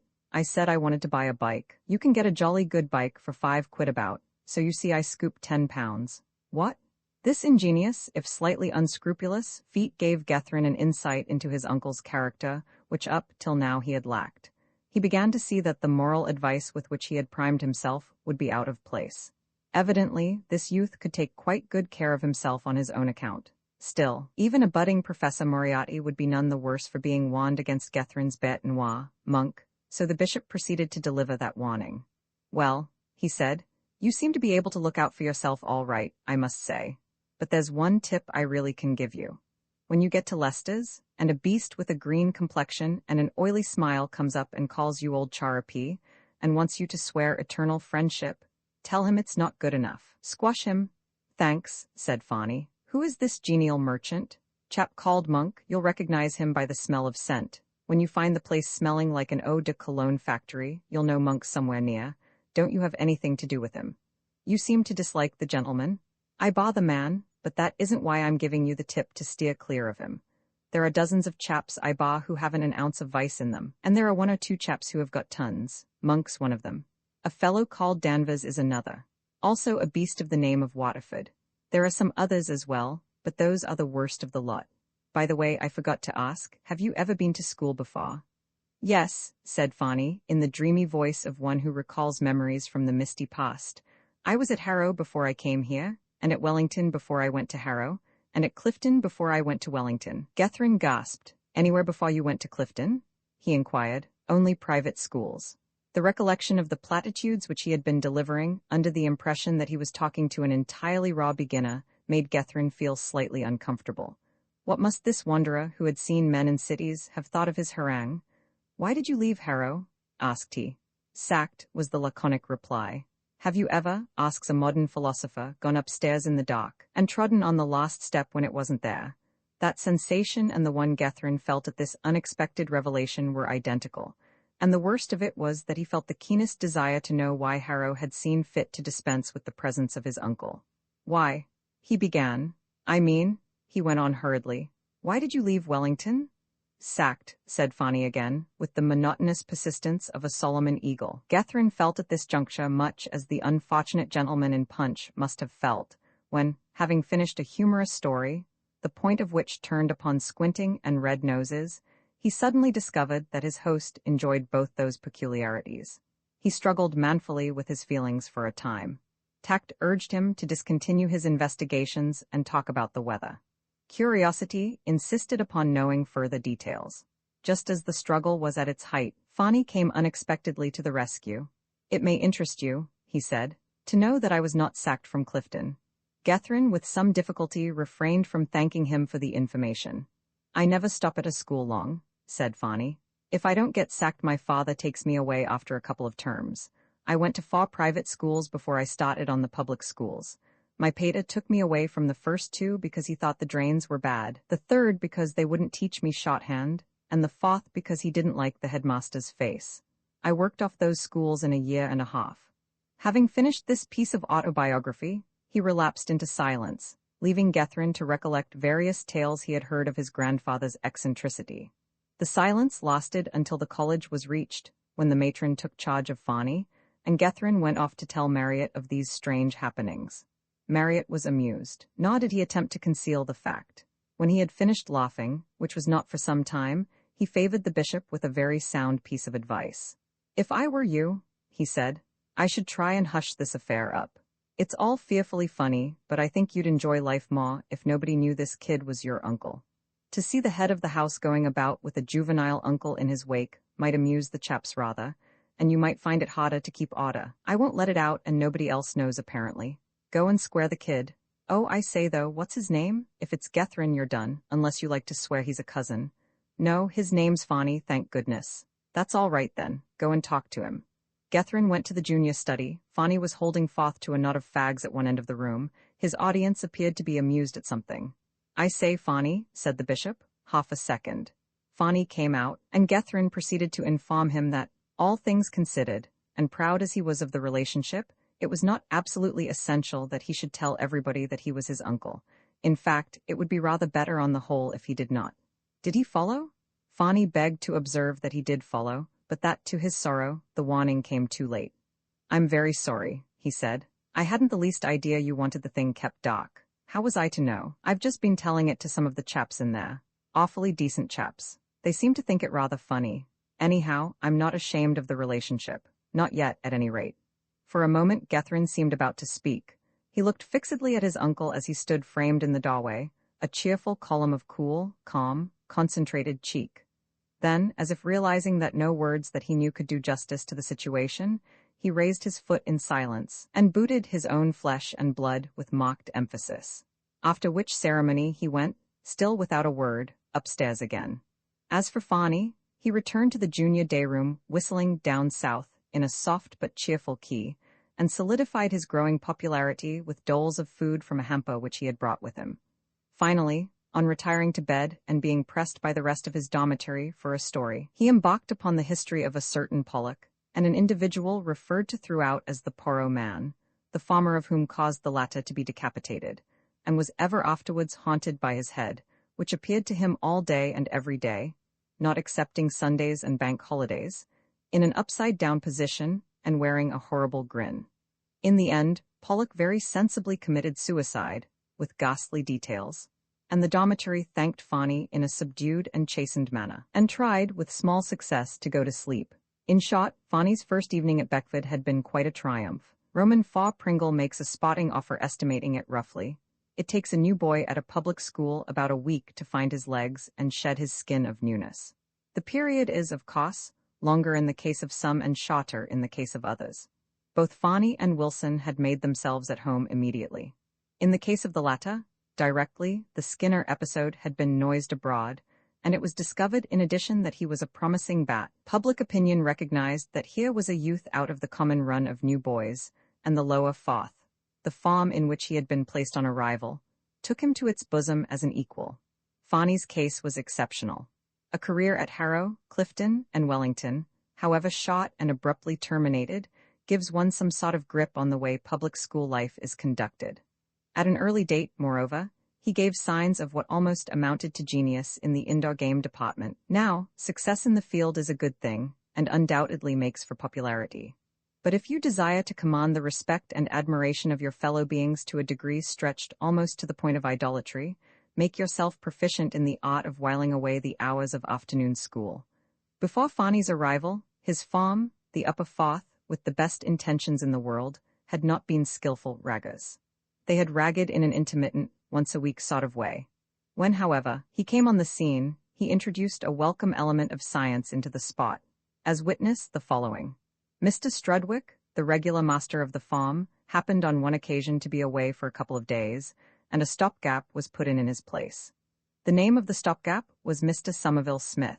He and Fani exchanged an unspoken declaration of war almost immediately. The first round went in Mr. Smith's favor. He contrived to catch Fani in the act of performing some ingenious breach of the peace, and, it being a Wednesday and a half-holiday, sent him into extra lesson. On the following morning, more by design than accident, Fani upset an ink pot. Mr. Smith observed icily that unless the stain was wiped away before the beginning of afternoon school, there would be trouble. Fani observed to himself that there would be trouble in any case, for he had hit upon the central idea for the most colossal rag that, in his opinion, ever was.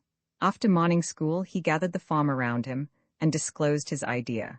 The floor of the farm room, he pointed out, was some dozen inches below the level of the door. Would it not be a pleasant and profitable notion, he asked, to flood the floor with water to the depth of those dozen inches? On the wall outside the farm room hung a row of buckets, placed there in case of fire, and the lavatory was not too far off for practical purposes. Mr. Smith had bidden him wash the floor. It was obviously his duty to do so. The farm thought so too. For a solid hour, 30 weary but enthusiastic reprobates labored without ceasing, and by the time the bell rang, all was prepared. The floor was one still, silent pool. 2 caps and a few notebooks floated sluggishly on the surface, relieving the picture of any tendency to monotony. The farm crept silently to their places along the desks. As Mr. Smith's footsteps were heard approaching, they began to beat vigorously upon the desks, with the result that Mr. Smith, quickening his pace, dashed into the farm room at a hard gallop. The immediate results were absolutely satisfactory, and if matters subsequently, when Mr. Smith, having changed his clothes, returned with the headmaster, did get somewhat warm for the 30 criminals, they had the satisfying feeling that their duty had been done, and a hearty and unanimous vote of thanks was passed to Fani.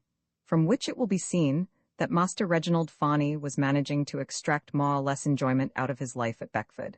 Another person who was enjoying life was Pringle of the schoolhouse. The keynote of Pringle's character was superiority. At an early period of his life, he was still unable to speak at the time. His grandmother had died. This is probably the sole reason why he had never taught that relative to suck eggs. Had she lived, her education in that direction must have been taken in hand. Baffled in this, Pringle had turned his attention to the rest of the human race. He had a rooted conviction that he did everything a shade better than anybody else. This belief did not make him arrogant at all, and certainly not offensive, for he was exceedingly popular in the school, but still there were people who thought that he might occasionally draw the line somewhere. Watson, the groundman, for example, thought so when Pringle primed him with advice on the subject of preparing a wicket. And Langdale, who had been captain of the team 5 years before, had thought so most decidedly, and had not hesitated to say so when Pringle, then in his first term and aged 12, had stood behind the first 11 net and requested him peremptorily to keep him down. Sir, keep him down. Indeed, the great man had very nearly had a fit on that occasion, and was one afterwards to attribute to the effects of the shock so received a sequence of 3 ducks, which befell him in the next 3 matches. In short, in every department of life, Pringle's advice was always and generally unsought, at everybody's disposal. To round the position off neatly, it would be necessary to picture him as a total failure in the practical side of all the subjects in which he was so brilliant a theorist. Strangely enough, however, this was not the case. There were few better bats in the school than Pringle. Norris on his day was more stylish, and Marriott not infrequently made more runs, but for consistency, Pringle was unrivaled. That was partly the reason why at this time he was feeling pleased with life. The school had played 3 matches up to date and had won them all. In the first, an Oxford College team, containing several old Bickfordians, had been met and routed, Pringle contributing 31 to a total of 300-odd. But Norris had made a century, which had rather diverted the public eye from this performance. Then the school had played the Emeriti, and had won again quite comfortably. This time his score had been 41, useful, but still not phenomenal. Then in the third match, versus Chichester, one of the big school matches of the season, he had found himself. He ran up 123 without a chance, and felt that life had little more to offer. That had been only a week ago, and the glow of satisfaction was still pleasantly warm. It was while he was gloating silently in his study over the bat with which a grateful field sports committee had presented him as a reward for this feat, that he became aware that Lorimer, his study companion, appeared to be in an entirely different frame of mind to his own. Lorimer was in the upper fifth, Pringle in the remove. Lorimer sat at the study table gnawing a pen in a feverish manner that told of an overwrought soul. Twice he uttered sounds that were obviously sounds of anguish, half groans and half grunts. Pringle laid down his bat and decided to investigate. "What's up?" he asked. "This bally poem thing," said Lorimer. "Poem? Oh, I know." Pringle had been in the upper fifth himself a year before, and he remembered that every summer term there descended upon that farm a bad time in the shape of a poetry prize. A certain Indian potentate, the Rajah of Seltzapaw, had paid a visit to the school some years back, and had left behind him on his departure certain moneys in the local bank, which were to be devoted to providing the upper fifth with an annual prize for the best poem on a subject to be selected by the headmaster. Entrance was compulsory. The wily authorities knew very well that if it had not been, the entries for the prize would have been somewhat small. Why the upper fifth were so favored in preference to the sixth or remove is doubtful. Possibly it was felt that, what with the Jones history, the Smith Latin verse, the Robinson Latin prose, and the De Vere Crespigny Greek verse, and other trophies open only to members of the remove and sixth, those 2 farms had enough to keep them occupied as it was. At any rate, to the upper fifth the prize was given, and every year, 3 weeks after the commencement of the summer term, the bad time arrived. "Can't you get on?" asked Pringle. "No. What's the subject?" "Death of Dido." "Something to be got out of that, surely." "Wish you'd tell me what." "Heap of things." "Such as what? Can't see anything myself. I call it perfectly indecent dragging the good lady out of her well-earned tomb at this time of day. I've looked her up in the Dick of Antiquities, and it appears that she committed suicide some years ago. Body snatching, I call it. What do I want to know about her?" "What's Hecuba to him or he to Hecuba?" murmured Pringle. "Hecuba?" said Lorimer, looking puzzled. "What's Hecuba got to do with it?" "I was only quoting," said Pringle, with gentle superiority. "Well, I wish instead of quoting rot you'd devote your energies to helping me with these beastly verses. How on earth shall I begin?" "You might adapt my quotation. What's Dido got to do with me, or I to do with Dido? I rather like that. Jam it down, then you go on in a sort of ragtime meter, in the coon drum major style. Besides, you see, the beauty of it is that you administer a wholesome snub to the examiner right away, makes him sit up at once. Put it down." Lorimer bit off another 1/4 of an inch of his pen. "You needn't be an ass," he said shortly. "My dear chap," said Pringle, enjoying himself immensely. "What on earth is the good of my offering you suggestions if you won't take them?" Lorimer said nothing. He bit off another mouthful of penholder. "Well, anyway," resumed Pringle, "I can't see why you're so keen on the business. Put down anything? The beaks never make a fuss about these special exams." "It isn't the beaks I care about," said Lorimer in an injured tone of voice, as if someone had been insinuating that he had committed some crime. "Only my people are rather keen on my doing well in this exam." "Why this exam, particularly?" "Oh, I don't know. My grandfather or someone was a bit of a pro at verse in his day, I believe, and they think it ought to run in the family." Pringle examined the situation in all its aspects. "Can't you get along?" he inquired at length. "Not an inch. Pity, I wish we could swap places." So do I for some things. To start with, I shouldn't mind having made that century of yaws against Charchester. Pringle beamed. The least hint that his fellow man was taking him at his own valuation always made him happy. Thanks, he said. No, but what I meant was that I wished I was in for this poetry prize. I bet I could turn out a rattling good screed. Why, last year I almost got the prize. I sent in fearfully hot stuff. Think so? Said Lorimer doubtfully, in answer to the rattling good screed passage of Pringle's speech. Well, I wish you'd have a shot, you might as well. What, really? How about the prize? Oh, hang the prize, we'll have to chance that. I thought you were keen on getting it. Oh no, second or third will do me all right and satisfy my people. They only want to know for certain that I've got the poetic afflatus all right. Will you take it on? All right. Thanks awfully. I say, Lorimer, said Pringle after a pause. Yes. Are your people coming down for the OBS match? The old Beckfordians match was the great function of the Beckford cricket season. The headmaster gave a garden party. The school band played, the school choir sang, and sisters, cousins, aunts, and parents flocked to the school in platoons. Yes, I think so, said Lorimer. Why, is your sister coming? Oh, I don't know. A brother's utter lack of interest in his sister's actions is a weird and wonderful thing for an outsider to behold. Well, look here, I wish you'd get her to come. We could give them tea in here and have rather a good time, don't you think? All right, I'll make her come. Look here, Pringle, I believe you're rather gone on Mabel. This was Lorimer's vulgar way. Don't be an ass, said Pringle with a laugh which should have been careless but was in reality merely feeble. She's quite a kid. Miss Mabel Lorimer's exact age was 15. She had brown hair, blue eyes, and a smile which disclosed to view a dimple. There are worse things than a dimple. Distinctly so, indeed. When ladies of 15 possess dimples, mere man becomes but as a piece of damp blotting paper. Pringle was 17 and a half, and consequently too old to take note of such frivolous attributes, but all the same he had a sort of vague, sketchy impression that it would be pleasanter to run up a lively century against the OBS with Miss Lorimer as a spectator than in her absence. He felt pleased that she was coming. I say, about this poem, said Lorimer, dismissing a subject which manifestly bored him, and returning to one which was of vital interest, you're sure you can write fairly decent stuff? It's no good sending in stuff that'll turn the examiner's hair gray. Can you turn out something really decent? Pringle said nothing. He smiled gently as who should observe, I and Shakespeare, v. Fanny gets into trouble. It was perhaps only natural that Fanny, having been warned so strongly of the inadvisability of having anything to do with Monk, should for that very reason be attracted to him. Nobody ever wants to do anything except what they are not allowed to do. Otherwise, there is no explaining the friendship that arose between them. Jack Monk was not an attractive individual. He had a slack mouth and a shifty eye, and his complexion was the sort which friends would have described as olive, enemies, with more truth, as dirty green. These defects would have mattered little, of course, in themselves. There's many a bilious countenance, so to speak, covers a warm heart. With Monk, however, appearances were not deceptive. He looked a bad lot, and he was one. It was on the second morning of term that the acquaintanceship began. Monk was coming downstairs from his study with Danvers, and Fanny was leaving the Fags' day room. See that kid? Said Danvers. That's the chap I was telling you about, Getherin's uncle, you know. Not really. Let's cultivate him. I say, old chap, don't walk so fast.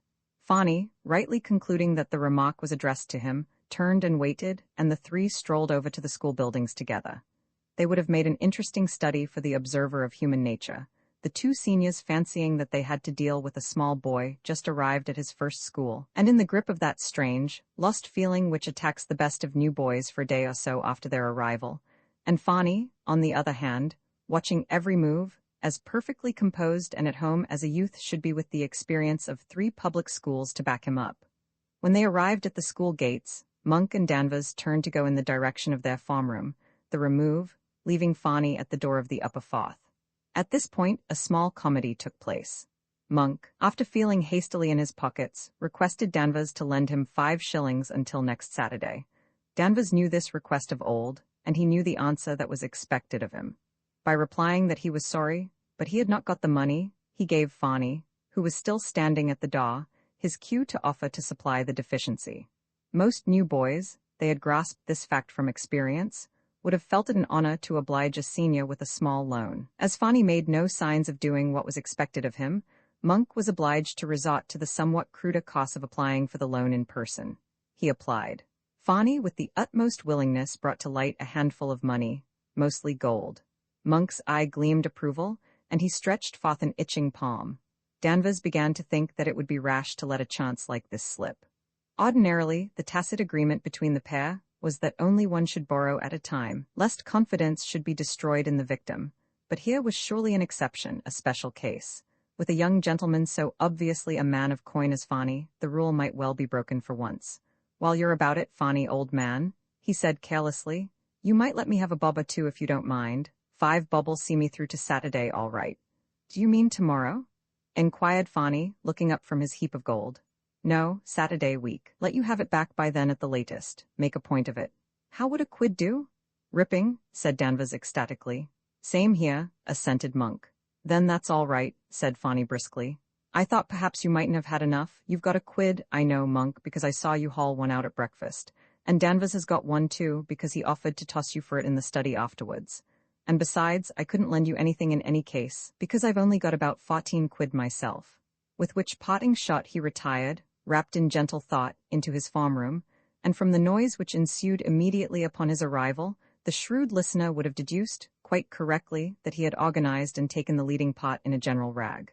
Monk and Danvers proceeded upon their way. "You got rather left there, old chap," said Monk at length. "I like that," replied the outraged Danvers. "How about you, then?" "It seemed to me you got rather left, too," Monk compromised. "Well, anyhow," he said, "we shan't get much out of that kid." "Little beast," said Danvers complainingly, and they went on into their farm room in silence. "I saw your young relative in earnest conversation with friend Monk this morning," said Marriott, later on in the day, to Gethryn. "I thought you were going to give him the tip in that direction?" "So I did," said the bishop wearily, "but I can't always be looking after the little brute. He only does it out of sheer cussness, because I've told him not to. It stands to reason that he can't like Monk." "You remind me of the psalmist and the wicked man, surname unknown," said Marriott. "You can't see the good side of Monk. There isn't one. No, he's only got 2 sides, a bad side and a worse side, which he sticks on the strength of being fairly good at games. I wonder if he's going to get his first this season. He's not a bad bat." "I don't think he will. He is a good bat, but there are heaps better in the place. I say, I think I shall give young Fani the tip once more, and let him take it or leave it." "What do you think?" "He'll leave it," said Marriott, with conviction. Nor was he mistaken. Fani listened with enthusiasm to his nephew's second excursus on the Monk topic, and though he said nothing, was apparently convinced. On the following afternoon Monk, Danvers, Waterford, and he hired a boat and went up the river together. Gethryn and Marriott, steered by Wilson, who was rapidly developing into a useful coxswain, got an excellent view of them moored under the shade of a willow, drinking ginger beer, and apparently on the best of terms with one another and the world in general. In a brief but moving speech, the bishop finally excommunicated his erring relative. "For all I care," he concluded, "he can do what he likes in future. I shan't stop him." "No," said Marriott, "I don't think you will." For the first month of his school life Fani behaved, except in his choice of companions, much like an ordinary junior. He played cricket moderately well, did his share of compulsory fielding at the first 11 net, and went for frequent river excursions with Monk, Danvers, and the rest of the mob. At first the other juniors of the house were inclined to resent this extending of the right hand of fellowship to owners of studies and second 11 men, and attempted to make Fani see the sin and folly of his ways. But nature had endowed that youth with a fund of vitriolic repartee. When Millet, one of Leicester's juniors, evolved some laborious sarcasm on the subject of Fani's swell friends, Fani, in a series of 3 remarks, reduced him, figuratively speaking, to a small and palpitating spot of grease. After that, his actions came in for no further, or at any rate no outspoken comment. Given 6pence a week and no more, Fani might have survived an entire term without breaking any serious school rule. But when, after buying a bicycle from Smith of Markham's, he found himself with £8 to his name in solid cash, and the means of getting far enough away from the neighborhood of the school to be able to spend it much as he liked, he began to do strange and risky things in his spare time. The great obstacle to illicit enjoyment at Beckford was the 4 o'clock roll call on half-holidays. There were other obstacles, such as half-holiday games and so forth, but these could be avoided by the exercise of a little judgment. The penalty for non-appearance at a half-holiday game was a fine of 6pence. Constant absence was likely in time to lead to a more or less thrilling interview with the captain of cricket, but a very occasional attendance was enough to stave off this disaster, and as for the sixpence, to a man of means like Fani it was a mere nothing. It was a bad system, and it was a wonder, under the circumstances, how Beckford produced the 11s it did. But it was the system, and Fani availed himself of it to the full. The obstacle of roll call he managed also to surmount. Some reckless and penniless friend was generally willing, for a consideration, to answer his name for him, and so most Saturday afternoons would find Fani leaving behind him the flannelled fools at their various wickets, and speeding out into the country on his bicycle in the direction of the village of Biddlehampton, where mine host of the Cow and Cornflower, in addition to other refreshment for man and beast, advertised that ping-pong and billiards might be played on the premises. It was not the former of these games that attracted Fani. He was no pinger, nor was he a pongster, but for billiards he had a decided taste, a genuine taste, not the pumped-up affectations sometimes displayed by boys of his age. Considering his age, he was a remarkable player. Later on in life, it appeared likely that he would have the choice of 3 professions open to him, namely, professional billiard player, billiard marker, and billiard sharp. At each of the 3 he showed distinct promise. He was not lured to the green cloth by Monk or Danvers. Indeed, if there had been any luring to be done, it is probable that he would have done it, and not they. Neither Monk nor Danvers was in his confidence in the matter. Billiards is not a cheap amusement. By the end of his 6th week, Fani was reduced to a single £1, a sum which, for one of his tastes, was practically poverty. And just at the moment when he was least able to bear up against it, fate dealt him one of its nastiest blows. He was playing a 50 up against a friendly but unskillful farmer at the Cow and Cornflower. "Better look out," he said, as his opponent effected a somewhat rustic stroke. "You'll be cutting the cloth in a second." The farmer grunted, missed by inches, and retired, leaving the red ball in the jaws of the pocket, and Fani with 3 to make to win. It was an absurdly easy stroke, and the bishop's uncle took it with an absurd amount of conceit and carelessness. Hardly troubling to aim, he struck his ball. The cue slid off in one direction, the ball rolled sluggishly in another. And when the cue had finished its run, the smooth green surface of the table was marred by a jagged and unsightly cut. There was another young man gone wrong. To say that the farmer laughed would be to express the matter feebly. That his young opponent, who had been irritating him unspeakably since the beginning of the game with advice and criticism, should have done exactly what he had cautioned him, the farmer, against a moment before, struck him as being the finest example of poetic justice he had ever heard of, and he signalized his appreciation of the same by nearly dying of apoplexy. The mocker expressed an opinion that Fani had been and gone and done it. He said, inserting a finger in the cut to display its dimensions. "Look, this'll mean a new cloth, young fella me lad. That's what this'll mean. That'll be £3 we will trouble you for, if you please." Fani produced his sole remaining sovereign. "All I've got," he said. "I'll leave my name and address." "Don't you trouble, young fella me lad," said the mocker, who appeared to be a very aggressive and unpleasant sort of character altogether, with meaning, "I know your name and I knows your address. Today fortnight at the very latest, if you please. You don't want me to ave to go to your master about it now, do ya? What say? No, very well then. Today fortnight is the time, and you remember it." What was left of Fani then rode slowly back to Beckford. Why he went to Monk on his return probably, he could not have explained himself. But he did go, and having told his story in full, wound up by asking for a loan of £2. Monk's first impulse was to refer him back to a previous interview, when matters had been the other way about, that small affair of the £1 on the second morning of the term. Then there flashed across his mind certain reasons against this move. At present, Fani's attitude towards him was unpleasantly independent. He made him understand that he went about with him from choice, and that there was to be nothing of the patron and dependent about their alliance. If he were to lend him the £2 now, things would alter. And to have got a complete hold over Master Reginald Fani, Monk would have paid more than £2. Fani had the intelligence to carry through anything, however risky, and there were many things which Monk would have liked to do, but, owing to the risks involved, shirked doing for himself. Besides, he happened to be in funds just now. "Well, look here, old chap," he said. "Let's have strict business between friends. If you'll pay me back £4 at the end of term, you shall have the £2. How does that strike you?" It struck Fani, as it would have struck most people, that if this was Monk's idea of strict business, there were the makings of no ordinary financier in him.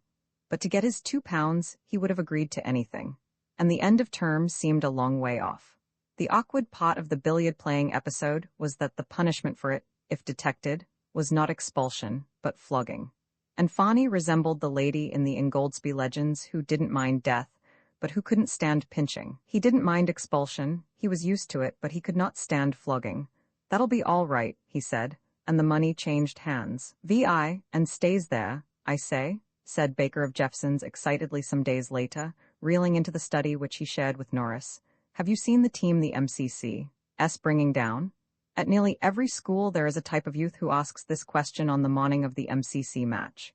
Norris was engaged in putting the finishing touches to a snow-white pair of cricket boots.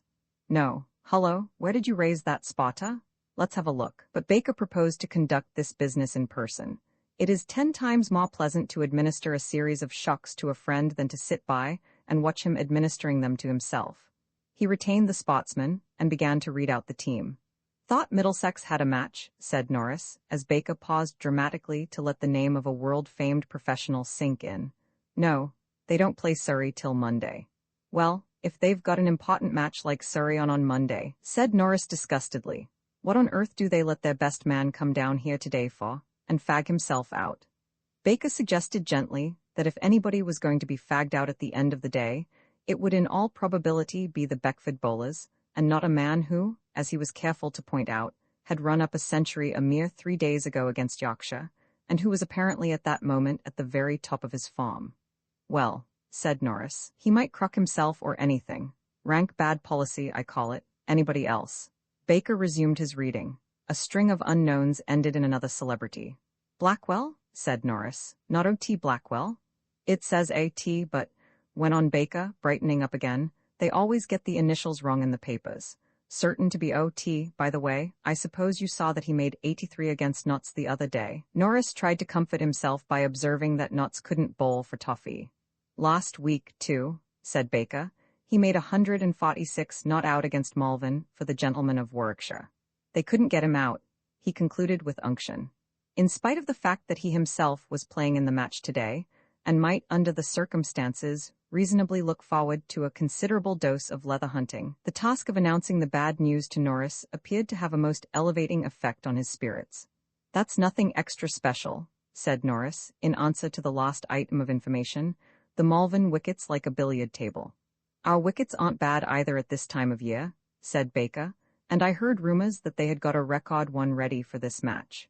"It seems to me," said Norris, "that what I'd better do if we want to bat at all today is to win the toss, though Sammy and the Bishop and Baines ought to be able to get any ordinary side out all right.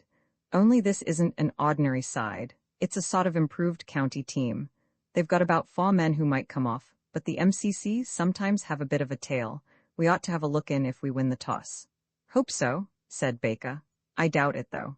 At 11:15, the school always went out in a body to inspect the pitch. After the wicket had been described by experts in hushed whispers as looking pretty good, the bell rang, and all who were not playing for the team, with the exception of the lucky individual who had obtained for himself the post of scorer, strolled back towards the blocks. Monk had come out with Waterford, but seeing Fani ahead and walking alone, he quitted Waterford and attached himself to the genial Reginald. He wanted to talk business. He had not found the speculation of the £2 a very profitable one. He had advanced the money under the impression that Fani, by accepting it, was practically selling his independence, and there were certain matters in which Monk was largely interested, connected with the breaking of bounds and the purchase of contraband goods, which he would have been exceedingly glad to have performed by deputy. He had fancied that Fani would have taken over these jobs as part of his debt, but he had mistaken his man. On the very first occasion when he had attempted to put on the screw, Fani had flatly refused to have anything to do with what he proposed. He said that he was not Monk's fag, a remark which had the merit of being absolutely true. All this, combined with a slight sinking of his own funds, induced Monk to take steps towards recovering the loan. "I say, Fani, old chap." "Hullo? I say, do you remember my lending you 2 quid some time ago? You don't give me much chance of forgetting it," said Fani. Monk smiled. He could afford to be generous towards such witticisms. "I want it back," he said. "All right, you'll get it at the end of term." "I want it now." "Why? Awfully hard up, old chap." "You aren't," said Fani. "You've got £3.12 and 6 halfpenny. If you will keep counting your money in public, you can't blame a chap for knowing how much you've got." Monk, slightly disconcerted, changed his plan of action. He abandoned skirmishing tactics. "Never mind that," he said. "The point is that I want that £4. I'm going to have it too. I know, at the end of term. I'm going to have it now. You can have £1 of it now." "Not enough. I don't see how you expect me to raise any more. If I could, do you think I should have borrowed it? You might chuck rutting for a change." "Now, look here, old chap," said Monk. "I should think you'd rather raise that tin somehow than have it get about that you'd been playing pills at some pub out of bounds." "What?" Fani, for one of the few occasions on record, was shaken out of his usual sang-froid. Even in his easy code of morality, there had always been one crime which was an anathema, the sort of thing no fellow could think of doing. But it was obviously at this that Monk was hinting. "Good Lord, man," he cried, "you don't mean to say you're thinking of sneaking? Why, the fellows would boot you round the field. You couldn't stay in the place a week." "There are heaps of ways," said Monk, "in which a thing can get about without anyone actually telling the beaks. At present I've not told a soul, but you know, if I let it out to anyone they might tell someone else and so on. And if everybody knows a thing, the beaks generally get hold of it sooner or later. You'd much better let me have that £4, old chap." Fani capitulated. "All right," he said, "I'll get it somehow." "Thanks awfully, old chap," said Monk. "So long?" In all Beckford there was only one person who was in the least degree likely to combine the two qualities necessary for the extraction of Fani from his difficulties. These qualities were, in the first place, ability, in the second place, willingness to advance him, free of security, the £4 he required. The person whom he had in his mind was Gethrin. He had reasoned the matter out step by step during the second half of morning school. Gethrin, though he had, as Fani knew, no overwhelming amount of affection for his uncle, might in a case of great need prove blood to be thicker, as per advertisement, than water. But he reflected, he must represent himself as in danger of expulsion rather than flogging. He had an uneasy idea that if the bishop were to discover that all he stood to get was a flogging, he would remark with enthusiasm that, as far as he was concerned, the good work might go on. Expulsion was different.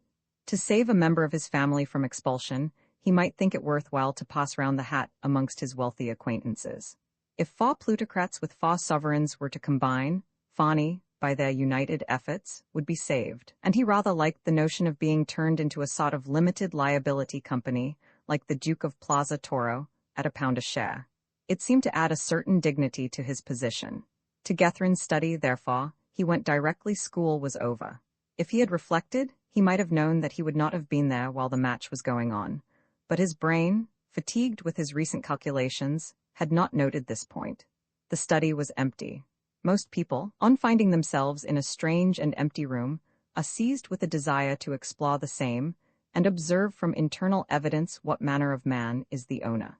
Nowhere does character come out so clearly as in the decoration of one's private den. Many a man, at present respected by his associates, would stand forth unmasked at his true worth, could the world but look into his room, for there they would see that he was so lost to every sense of shame as to cover his books with brown paper, or deck his walls with oleographs presented with the Christmas numbers, both of which habits argue a frame of mind fit for murders, stratagems, and spoils. Let no such man be trusted. The bishop's study, which Fani now proceeded to inspect, was not of this kind.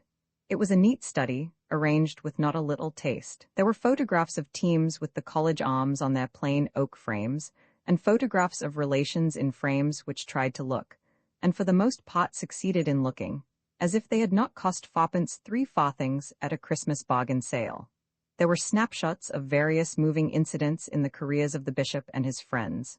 Marriott, for example, as he appeared when carried to the pavilion after that sensational century against the Authentics. Robertson of Blaker's winning the quarter mile.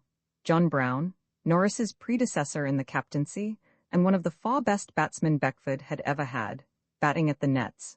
Norris taking a skier on the boundary in last year's MCC match. The bishop himself going out to bat in the Charchester match, and many more of the same sort.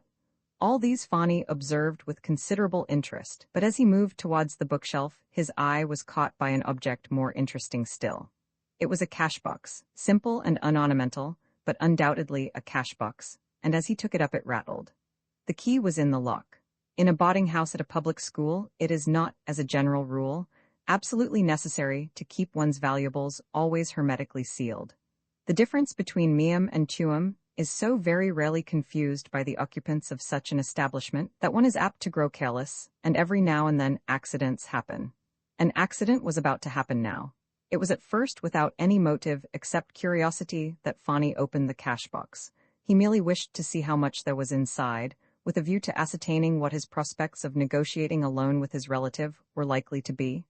When, however, he did see, other feelings began to take the place of curiosity. He counted the money. There were 10 sovereigns, 1 half-sovereign, and a good deal of silver. One of the institutions at Beckford was a mission. The school, by, more or less, voluntary contributions, supported a species of home somewhere in the wilds of Kennington. No one knew exactly what or where this home was, but all paid their subscriptions as soon as possible in the term, and tried to forget about it. Gethryn collected not only for Leicester's house, but also for the 6th farm, and was consequently, if only by proxy, a man of large means. Too large, Fani thought. Surely £4 to be paid back, probably almost at once, would not be missed. Why shouldn't he? Hullo? Fani spun round. Wilson was standing in the doorway. Hullo, Fani, said he. What are you playing at in here? What are you? Retorted Fani politely. Come to fetch a book. Marriott said I might. What are you up to? Oh, shut up, said Fani. Why shouldn't I come here if I like? Matter of fact, I came to see Gethryn. He isn't here, said Wilson luminously. You don't mean to say you've noticed that already? You've got an eye like a hawk, Wilson. I was just taking a look round if you really want to know. Well, I shouldn't advise you to let Marriott catch you mucking his study up. Seen a book called Round the Red Lamp? Oh, here it is, coming over to the field. Not just yet. I want to have another look round. Don't you wait, though. Oh, all right. And Wilson retired with his book. Now, though Wilson at present suspected nothing, not knowing of the existence of the cash box, Fani felt that when the money came to be missed, and inquiries were made as to who had been in the study, and when, he would recall the interview. 2 courses, therefore, remained open to him. He could leave the money altogether, or he could take it and leave himself. In other words, run away. In the first case there would, of course, remain the chance that he might induce Gethryn to lend him the £4, but this had never been more than a forlorn hope, and in the light of the possibilities opened out by the cash box, he thought no more of it. The real problem was, should he or should he not take the money from the cash box? As he hesitated, the recollection of Monk's veiled threats came back to him, and he wavered no longer. He opened the box again, took out the contents, and dropped them into his pocket. While he was about it, he thought he might as well take all as only a pot. Then he wrote 2 notes. One, to the bishop, he placed on top of the cash box. The other he placed with 4 sovereigns on the table in Monk's study. Finally, he left the room, shut the door carefully behind him, and went to the yard at the back of the house, where he kept his bicycle. The workings of the human mind, and especially of the young human mind, are peculiar. It never occurred to Fani that a result equally profitable to himself and decidedly more convenient for all concerned, with the possible exception of Monk, might have been arrived at if he had simply left the money in the box and run away without it. However, as the poet says, you can't think of everything. Roman 7. The bishop goes for a ride. The MCC match opened auspiciously. Norris, for the first time that season, won the toss. Tom Brown, we read, in a similar position, with the usual liberality of young hands, put his opponents in first. Norris was not so liberal. He may have been young, but he was not so young as that. The sun was shining on as true a wicket as was ever prepared when he cried heads, and the coin, after rolling for some time in diminishing circles, came to a standstill with the dragon undermost. And Norris returned to the pavilion and informed his gratified team that, all things considered, he rather thought that they would bat, and he would be obliged if Baker would get on his pads and come in first with him. The MCC men took the field. T. Blackwell, by the way, had shrunk into a mere brother of the century-making AT, and the 2 schoolhouse representatives followed them. An amateur of lengthy frame took the ball, a man of pace, to judge from the number of slips. Norris asked for 2 leg. An obliging umpire informed him that he had got 2 leg. The long bowler requested short slip to stand finer, swung his arm as if to see that the machinery still worked, and dashed wildly towards the crease. The match had begun. There are few pleasanter or more thrilling moments in one's school career than the first over of a big match. Pleasant, that is to say, if you are actually looking on. To have to listen to a match being started from the interior of a farm room is, of course, maddening. You hear the sound of bat meeting ball, followed by distant clapping. Somebody has scored. But who and what? It may be a four, or it may be a mere single. More important still, it may be the other side batting after all. Some miscreant has possibly lifted your best bowler into the road. The suspense is awful. It ought to be a school rule that the captain of the team should send a message round the farm rooms stating briefly and lucidly the result of the toss. Then one would know where one was. As it is, the entire farm is dependent on the man sitting under the window. The farm master turns to write on the blackboard. The only hope of the farm shoots up like a rocket, gazes earnestly in the direction of the pavilion, and falls back with a thud into his seat. They haven't started yet, he informs the rest in a stage whisper. Silence, says the farm master, and the whole business must be gone through again, with the added disadvantage that the master now has his eye fixed coldly on the individual nearest the window, your only link with the outer world. Various masters have various methods under such circumstances. One more than excellent man used to close his book and remark, I think we'll make up a little party to watch this match. And the farm, gasping its thanks, crowded to the windows. Another, the exact antithesis of this great and good gentleman, on seeing a boy taking fitful glances through the window, would observe acidly, You are at perfect liberty, Jones, to watch the match if you care to. But if you do, you will come in the afternoon and make up the time you waste. And as all that could be seen from that particular window was one of the umpires and a couple of fieldsmen, Jones would reluctantly elect to reserve himself, and for the present to turn his attention to Euripides again. If you are one of the team, and watch the match from the pavilion, you escape these trials, but there are others. In the first few overs of a school match, every ball looks to the spectators like taking a wicket. The fiendish ingenuity of the slow bowler, and the lightning speed of the fast man at the other end, make one feel positively ill. When the first 10 has gone up on the scoring board, matters begin to right themselves. Today 10 went up quickly. The fast man's first ball was outside the off stump and a half volley, and Norris, whatever the state of his nerves at the time, never forgot his forward drive. Before the bowler had recovered his balance, the ball was halfway to the ropes. The umpire waved a large hand towards the pavilion. The bowler looked annoyed, and the school inside the farm rooms asked itself feverishly what had happened, and which side it was that was applauding. Having bowled his first ball too far up, the MCC man, on the principle of anything for a change, now put in a very short one. Norris, a new man after that drive, steered it through the slips, and again the umpire waved his hand. The rest of the over was more quiet. The last ball went for 4 byes, and then it was Baker's turn to face the slow man. Baker was a steady, plodding bat. He played 5 balls gently to mid-on, and glanced the 6th for a single to leg. With the fast bowler, who had not yet got his length, he was more vigorous, and succeeded in cutting him twice for 2. With 30 up for no wickets, the school began to feel more comfortable. But at 43, Baker was shattered by the man of pace, and retired with 20 to his credit. Gethrin came in next, but it was not to be his day out with the bat. The fast bowler, who was now bowling excellently, sent down one rather wide of the off stump. The bishop made most of his runs from off balls, and he had a go at this one. It was rising when he hit it, and it went off his bat like a flash. In a school match, it would have been a boundary. But today, there was unusual talent in the slips. The man from Middlesex darted forward and sideways. He took the ball one-handed 2 inches from the ground, and received the applause which followed the effort with a rather bored look, as if he were saying, My good sirs, why make a fuss over these trifles? The bishop walked slowly back to the pavilion, feeling that his luck was out, and Pringle came in. A boy of Pringle's character is exactly the right person to go in an emergency like the present one. 2 wickets had fallen in 2 balls, and the fast bowler was swelling visibly with determination to do the hat trick. But Pringle never went unimpressed by the fear of getting out. He had a serene and boundless confidence in himself. The fast man tried a yaka. Pringle came down hard on it, and forced the ball past the bowler for a single. Then he and Norris settled down to a lengthy stand. I do like seeing Pringle bat, said Gosling. He always gives you the idea that he's doing you a personal favor by knocking your bowling about. Oh, well hit. Pringle had cut a full pitch from the slow bowler to the ropes. Marriott, who had been silent and apparently in pain for some minutes, now gave out the following homemade effort. A dashing young sportsman named Pringle, on breaking his duck with a single, observed with a smile, Just notice my style, how science with vigor I mingle. Little thing of my own, he added, quoting England's greatest librettist. I call it hot foam, I shall not publish it, oh, run it out.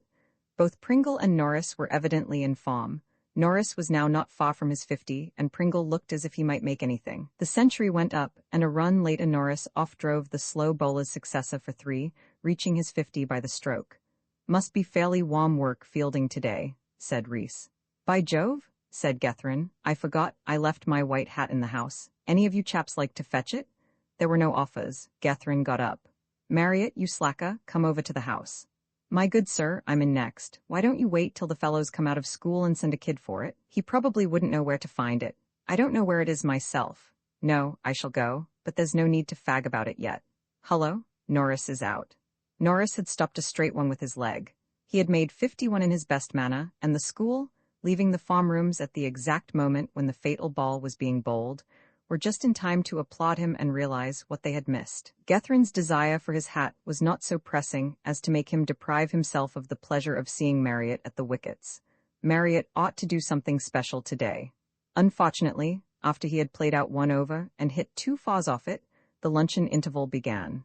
It was, therefore, not for half an hour that the bishop went at last in search of the missing headgear. As luck would have it, the hat was on the table, so that whatever chance he might have had of overlooking the note which his uncle had left for him on the empty cash-box disappeared. The two things caught his eye simultaneously. He opened the note and read it. It is not necessary to transcribe the note in detail. It was no masterpiece of literary skill, but it had this merit, that it was not vague. Reading it, one grasped its meaning immediately. The bishop's first feeling was that the bottom had dropped out of everything suddenly. Surprise was not the word. It was the arrival of the absolutely unexpected. Then he began to consider the position. Fani must be brought back. That was plain, and he must be brought back at once, before anyone could get to hear of what had happened. Gethrin had the very strongest objections to his uncle, considered purely as a human being, but the fact remained that he was his uncle, and the bishop had equally strong objections to any member of his family being mixed up in a business of this description. Having settled that point, he went on to the next. How was he to be brought back? He could not have gone far, for he could not have been gone much more than half an hour. Again, from his knowledge of his uncle's character, he deduced that he had in all probability not gone to the nearest station, Houghton. At Houghton one had to wait hours at a time for a train. Fani must have made his way, on his bicycle, straight for the junction, Anfield, 15 miles off by a good road. A train left Anfield for London at 3:30. It was now a little past 2. On a bicycle, he could do it easily and get back with his prize by about 5 if he rode hard. In that case, all would be well. Only 3 of the school wickets had fallen, and the pitch was playing as true as concrete. Besides, there was Pringle still in at one end, well set, and surely Marriott and Jennings and the rest of them would manage to stay until 5. They couldn't help it. All they had to do was to play forward to everything, and they must stop in. He himself had got out, it was true, but that was simply a regrettable accident. Not 1 man in 100 would have caught that catch. No, with luck, he ought easily to be able to do the distance and get back in time to go out with the rest of the team to field. He ran downstairs and out of the house. On his way to the bicycle shed he stopped and looked towards the field, part of which could be seen from where he stood. The match had begun again. The fast bowler was just commencing his run. He saw him tear up to the crease and deliver the ball. What happened then he could not see, owing to the trees which stood between him and the school grounds. But he heard the crack of ball meeting bat, and a great howl of applause went up from the invisible audience. A boundary, apparently. Yes, there was the umpire signaling it. Evidently, a long stand was going to be made. He would have oceans of time for his ride. Norris wouldn't dream of declaring the innings closed before 5 o'clock at the earliest, and no bowler could take 7 wickets in the time on such a pitch. He hauled his bicycle from the shed and rode off at racing speed in the direction of Anfield. Roman 8 the MCC. Match, but out in the field things were going badly with Beckford. The aspect of a game often changes considerably after lunch. For a while, it looked as if Marriott and Pringle were in for their respective centuries, but Marriott was never a safe batsman. 150 went up on the board off a square leg hit for 2, which completed Pringle's half-century, and then Marriott faced the slow bowler, who had been put on again after lunch. The first ball was a miss-hit. It went behind point for a couple. The next he got fairly hold of and drove to the boundary. The third was a very simple-looking ball. Its sole merit appeared to be the fact that it was straight. Also, it was a trifle shorter than it looked. Marriott jumped out and got too much under it. Up it sawed, straight over the bowler's head. A trifle more weight behind the hit, and it would have cleared the ropes. As it was, the man in the deep field never looked like missing it. The batsmen had time to cross over before the ball arrived, but they did it without enthusiasm. The run was not likely to count. Nor did it. Deep field caught it like a bird. Marriott had made 22, and now occurred one of those ruts which so often happen without any ostensible cause in the best regulated school 11s.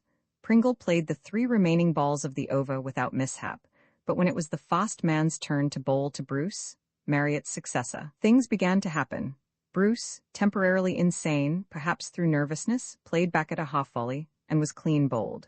Hill came in and was caught 2 balls later at the wicket, and the last ball of the over sent Jennings's off stump out of the ground, after that batsman had scored 2. "I can always bowl like blazes after lunch," said the fast man to Pringle.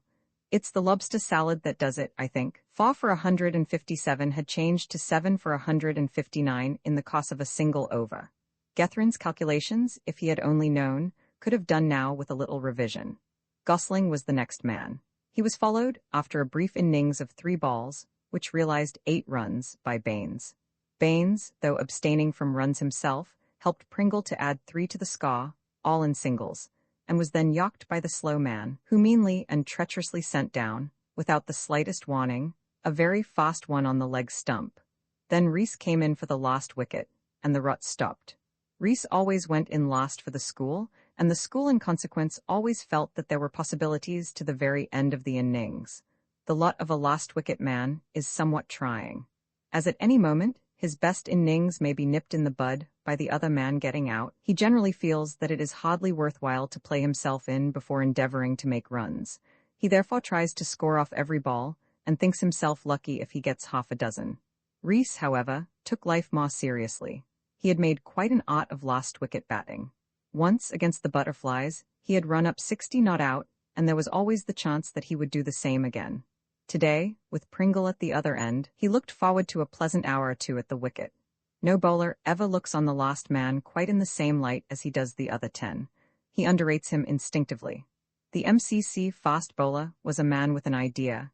His idea was that he could bowl a slow ball of diabolical ingenuity. As a rule, public feeling was against his trying the experiment. His captains were in the habit of inquiring rudely if he thought he was playing marbles. This was exactly what the MCC captain asked on the present occasion, when the head ball sailed ponderously through the air, and was promptly hit by Rees into the pavilion. The bowler grinned and resumed his ordinary pace, but everything came alike to Rees. Pringle, too, continued his career of triumph. Gradually, the score rose from 170 to 200. Pringle cut and drove in all directions, with the air of a prince of the blood royal distributing largesse. The second century went up to the accompaniment of cheers. Then the slow bowler reaped his reward, for Pringle, after putting his first 2 balls over the screen, was caught on the boundary off the third. He had contributed 81 to a total of 213. So far Getherin's absence had not been noticed. But when the umpires had gone out, and the school were getting ready to take the field, inquiries were made. "You might begin at the top end, Gosling," said Norris. "Right," said Samuel. "Who's going on at the other?" Baines. "Hullo, where's Getherin?" "Isn't he here? Perhaps he's in the pavvy. Any of you chaps seen Getherin?" "He isn't in the pav," said Baker. "I've just come out of the first room myself and he wasn't there. Shouldn't wonder if he's over at Leicester's." "Dash the man," said Norris. "He might have known we'd be going out to field soon. Anyhow, we can't wait for him. We shall have to field a sub till he turns up." "Lorimer's in the pav." "Changed," said Pringle. "All right, he'll do." And reinforced by the gratified Lorimer, the team went on its way. In the beginning the fortunes of the school prospered. Gosling opened, as was his custom, at a tremendous pace, and seemed to trouble the first few batsmen considerably. A worried-looking little person who had fielded with immense zeal during the school innings at Cover Point took the first ball. It was very fast, and hit him just under the kneecap. The pain, in spite of the pad, appeared to be acute. The little man danced vigorously for some time, and then, with much diffidence, prepared himself for the second installment. Now, when on the cricket field, the truculent Samuel was totally deficient in all the finer feelings, such as pity and charity. He could see that the batsman was in pain, and yet his second ball was faster than the first. It came in quickly from the off. The little batsman went forward in a hesitating, half-hearted manner, and played a clear 2 inches inside the ball. The off stump shot out of the ground. "Bowled, Sammy," said Norris from his place in the slips. The next man was a clergyman, a large man who suggested possibilities in the way of hitting, but Gosling was irresistible. For 3 balls the priest survived, but the last of the over, a fast yorker on the leg stump, was too much for him, and he retired. 2 for none. The critic in the deck chair felt that the match was as good as over, but this idyllic state of things was not to last. The newcomer, a tall man with a light mustache, which he felt carefully after every ball, soon settled down. He proved to be a conversationalist. Until he had opened his account, which he did with a strong drive to the ropes, he was silent.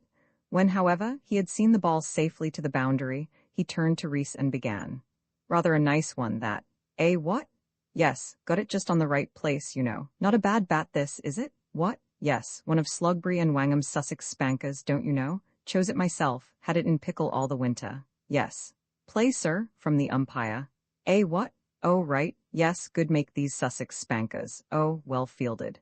At the word spankers he had effected another drive, but Marriott at mid-off had stopped it prettily.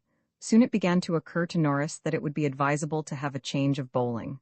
Gosling was getting tired, and Baines apparently offered no difficulties to the batsman on the perfect wicket, the conversational man in particular being very severe upon him. It was at such a crisis that the bishop should have come in. He was Gosling's understudy. But where was he?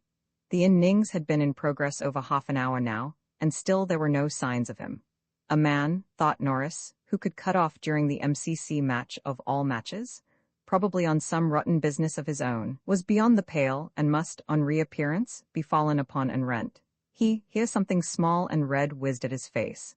He put up his hands to protect himself. The ball struck them and bounded out again. When a fast bowler is bowling a slip, he should not indulge in absent-mindedness. The conversational man had received his first life, and as he was careful to explain to Reese, it was a curious thing, but whenever he was let off early in his innings he always made 50, and as a rule a century. Gosling's analysis was spoilt, and the match in all probability lost, and Norris put it all down to Gethryn. If he had been there, this would not have happened. "Sorry, Gosling," he said. "All right," said Gosling, though thinking quite the reverse, and he walked back to bowl his next ball, conjuring up a beautiful vision in his mind.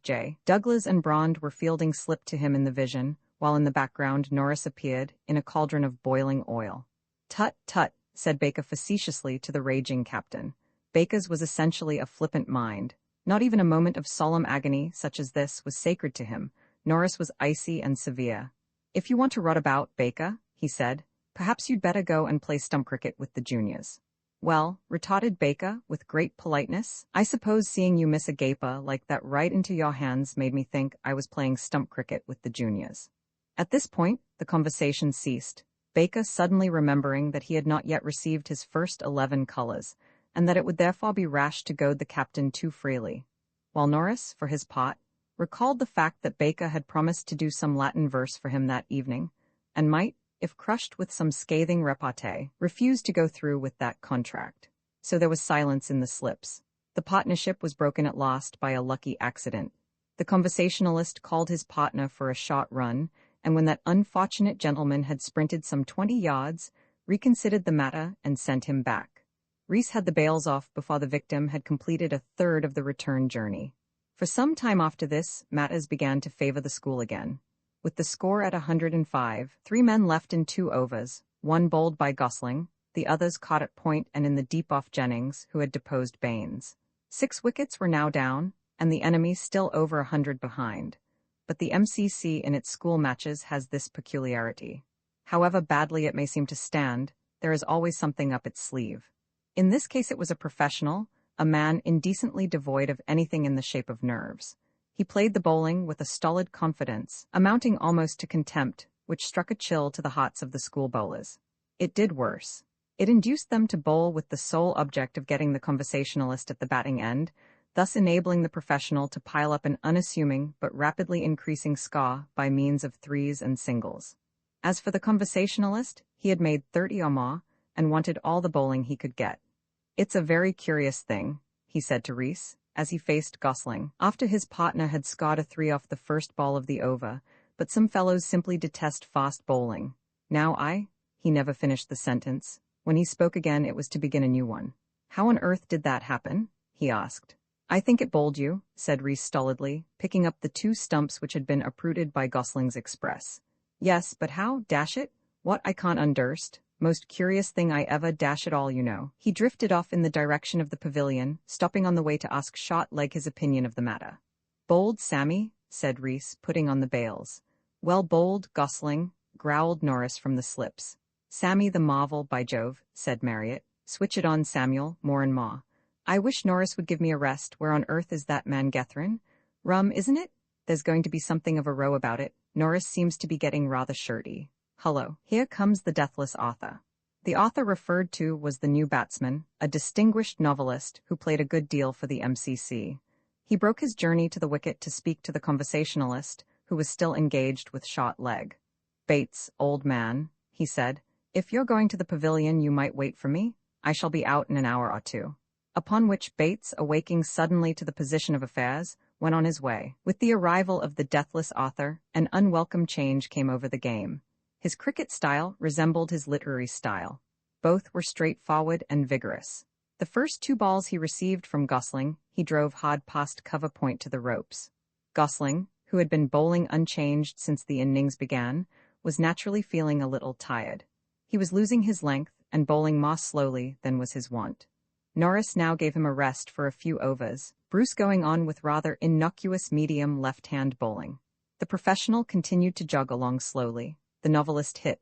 Everything seemed to come alike to him. Gosling resumed, but without effect, while at the other end, bowler after bowler was tried. From 110 the score rose, and still the two remained together. 190 went up, and Norris in despair threw the ball to Marriott. Here you are, Marriott, he said. I'm afraid we shall have to try you. That's what I call really nicely expressed, said Marriott to the umpire.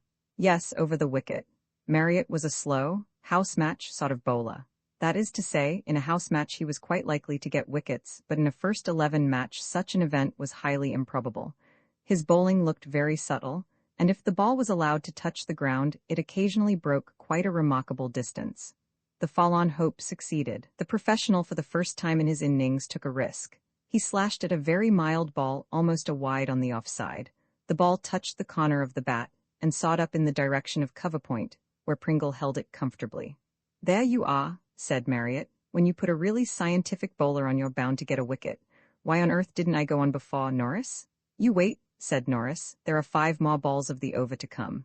Bad job for the batsman, said Marriott. There had been time for a run before the ball reached Pringle, so that the novelist was now at the batting end. Marriott's next ball was not unlike his first, but it was straighter, and consequently easier to get at.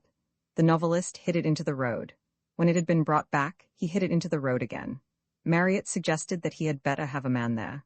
The 4th ball of the over was too wide to hit with any comfort, and the batsman let it alone. The 5th went for far to square leg, almost killing the umpire on its way, and the 6th sawed in the old familiar manner into the road again.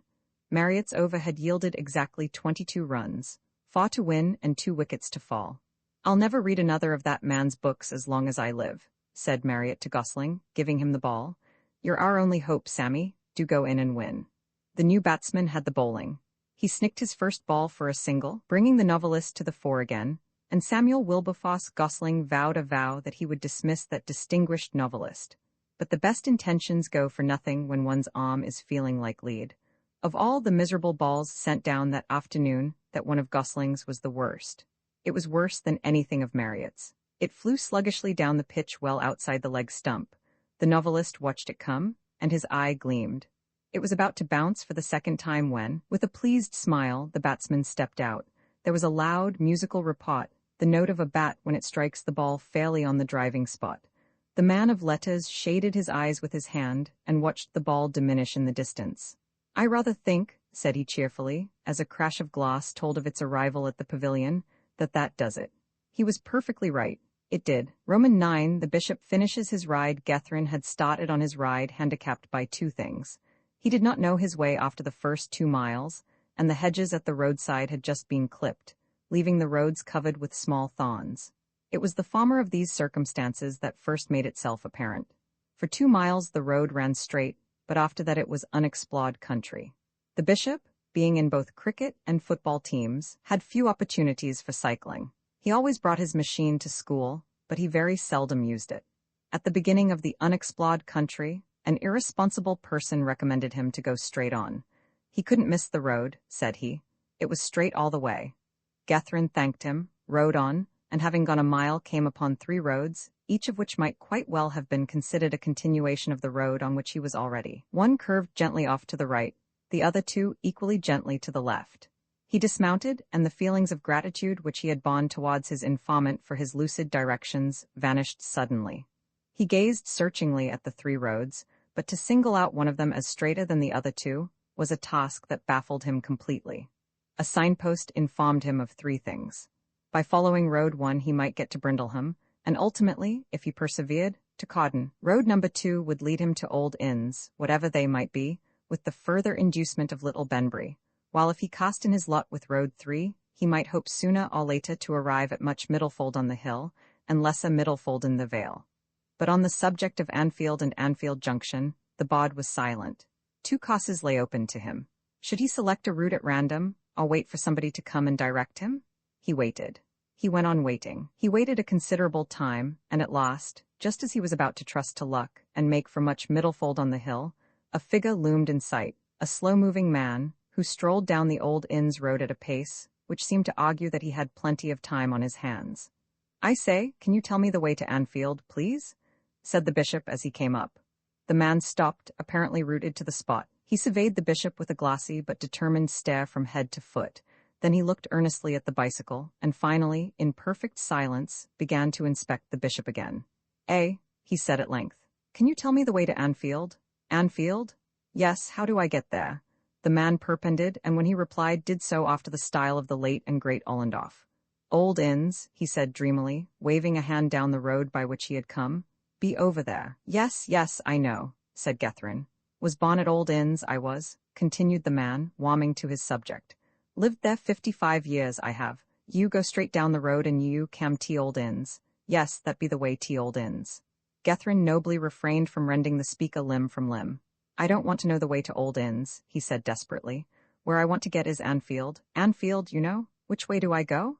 "Anfield," said the man. Then a brilliant flash of intelligence illumined his countenance. "Why, Anfield be same road as Old Inns. You go straight down the road, en?" "Thanks very much," said Gethryn, and without waiting for further revelations shot off in the direction indicated. A quarter of a mile farther he looked over his shoulder. The man was still there, gazing after him in a kind of trance. The bishop passed through Old Inns with some way on his machine. He had much lost time to make up. A signpost bearing the legend, "Anfield 4 miles," told him that he was nearing his destination. The notice had changed to 3 miles and again to 2, when suddenly he felt that jarring sensation which every cyclist knows. His back tire was punctured. It was impossible to ride on. He got off and walked. He was still in his cricket clothes, and the fact that he had on spiked boots did not make walking any the easier. His progress was not rapid. Half an hour before his one wish had been to catch sight of a fellow being. Now, when he would have preferred to have avoided his species, men seemed to spring up from nowhere, and every man of them had a remark to make or a question to ask about the punctured tire. Reserve is not the leading characteristic of the average yokel. Gethryn, however, refused to be drawn into conversation on the subject. At last one, more determined than the rest, brought him to bay. "Hoy, Mr. Stop," called a voice. Gethryn turned. A man was running up the road towards him. He arrived panting. "What's up?" said the bishop. "You've got a puncture," said the man, pointing an accusing finger at the flattened tire. It was not worth while killing the brute. Probably he was acting from the best motives. "No," said Gethryn wearily. "It isn't a puncture. I always let the air out when I'm riding. It looks so much better, don't you think so? Why did they let you out? Goodbye." And feeling a little more comfortable after this outburst, he wheeled his bicycle on into Anfield High Street. Mines in the village of Anfield worked with extraordinary rapidity. The first person of whom he asked the way to the junction answered the riddle almost without thinking. He left his machine out in the road and went on to the platform. The first thing that caught his eye was the station clock with its hands pointing to 4:05, and when he realized that, his uncle's train having left a clear half-hour before, his labors had all been for nothing, the full bitterness of life came home to him. He was turning away from the station when he stopped. Something else had caught his eye.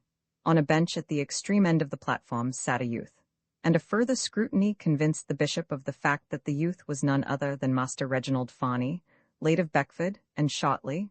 Oh, he would know the reason why. To be once more of Beckford. Other people besides himself, it appeared, could miss trains. Fani was reading one of those halfpenny weeklies which, with a nerve which is the only creditable thing about them, call themselves comic. He did not see the bishop until a shadow falling across his paper caused him to look up. It was not often that he found himself unequal to a situation. Monk, in a recent conversation, had taken him aback somewhat, but his feelings on that occasion were not to be compared with what he felt on seeing the one person whom he least desired to meet standing at his side. His jaw dropped limply, comic blitherings fluttered to the ground. The bishop was the first to speak. Indeed, if he had waited for Fani to break the silence, he would have waited long. "Get up," he said. Fani got up. "Come on." Fani came. "Go and get your machine," said Gethryn. "Hurry up, and now you will jolly well come back to Beckford, you little beast." But before that could be done, there was Gethryn's back wheel to be mended. This took time. It was nearly 4:30 before they started. "Oh," said Gethryn as they were about to mount, "there's that money, I was forgetting, out with it." £10 had been the sum Fani had taken from the study. 6 was all he was able to restore. Gethryn inquired after the deficit. "I gave it to Monk," said Fani. To Gethryn, in his present frame of mind, the mere mention of Monk was sufficient to uncock the vials of his wrath. "What the blazes did you do that for? What's Monk got to do with it?" "He said he'd get me sacked if I didn't pay him," whined Fani. This was not strictly true. Monk had not said, he had hinted. And he had hinted at flogging, not expulsion. "Why?" pursued the bishop. "What had you and Monk been up to?" Fani, using his out-of-bounds adventures as a foundation, worked up a highly artistic narrative of doings, which, if they had actually been performed, would certainly have entailed expulsion. He had judged Gethryn's character correctly. If the matter had been simply a case for a flogging, the bishop would have stood aside and let the thing go on. Against the extreme penalty of school law, he felt bound as a matter of family duty to shield his relative. And he saw a bad time coming for himself in the very near future. Either he must expose Fani, which he had resolved not to do, or he must refuse to explain his absence from the MCC match, for by now there was not the smallest chance of his being able to get back in time for the visitors in Nings. As he rode on, he tried to imagine what would happen in consequence of that desertion, and he could not do it. His crime was, so far as he knew, absolutely without precedent in the school history. As they passed the cricket field, he saw that it was empty. Stumps were usually drawn early in the MCC match if the issue of the game was out of doubt, as the Marylebone men had trains to catch. Evidently this had happened today. It might mean that the school had won easily. They had looked like making a big scaw when he had left the ground, in which case public opinion would be more lenient towards him. After a victory, a school feels that all's well that ends well. But it might, on the other hand, mean quite the reverse. He put his machine up and hurried to the study. Several boys, as he passed them, looked curiously at him, but none spoke to him. Marriott was in the study, reading a book. He was still in flannels and looked as if he had begun to change but had thought better of it, as was actually the case. "Hullo," he cried as Gethryn appeared. "Where the dickens have you been all the afternoon? What on earth did you go off like that for?" "I'm sorry, old chap," said the bishop. "I can't tell you. I shan't be able to tell anyone. But man, try and realize what you've done. Do you grasp the fact that you've gone and got the school licked in the MCC match, and that we haven't beaten the MCC for about a dozen years, and that if you'd been there to bowl we should have walked over this time? Do try and grasp the thing. Did they win? Rather, by a wicket. 2 wickets, I mean. We made 213. Your bowling would just have done it." Gethryn sat down. "Oh Lord," he said blankly, "this is awful. But look here, Bishop," continued Marriott, "this is all rot. You can't do a thing like this and then refuse to offer any explanation and expect things to go on just as usual." "I don't," said Gethryn. "I know there's going to be a row, but I can't explain. You'll have to take me on trust." "Oh, as far as I am concerned, it's all right," said Marriott. "I know you wouldn't be ass enough to do a thing like that without a jolly good reason. It's the other chaps I'm thinking about. You'll find it jolly hard to put Norris off, I'm afraid. He's most awfully sick about the match. He fielded badly, which always makes him shirty. Jeffson, too? You'll have a bad time with Jeffson. His one wish after the match was to have your gaw and plenty of it. Nothing else would have pleased him a bit. And think of the chaps in the house, too. Just consider what a pull this gives Monk and his mob over you. The house'll want some looking after now, I fancy." "And they'll get it," said Gethryn. "If Monk gives me any of his beastly cheek, I'll knock his head off." But in spite of the consolation which such a prospect afforded him, he did not look forward with pleasure to the next day, when he would have to meet Norris and the rest. It would have been bad in any case. He did not care to think what would happen when he refused to offer the slightest explanation.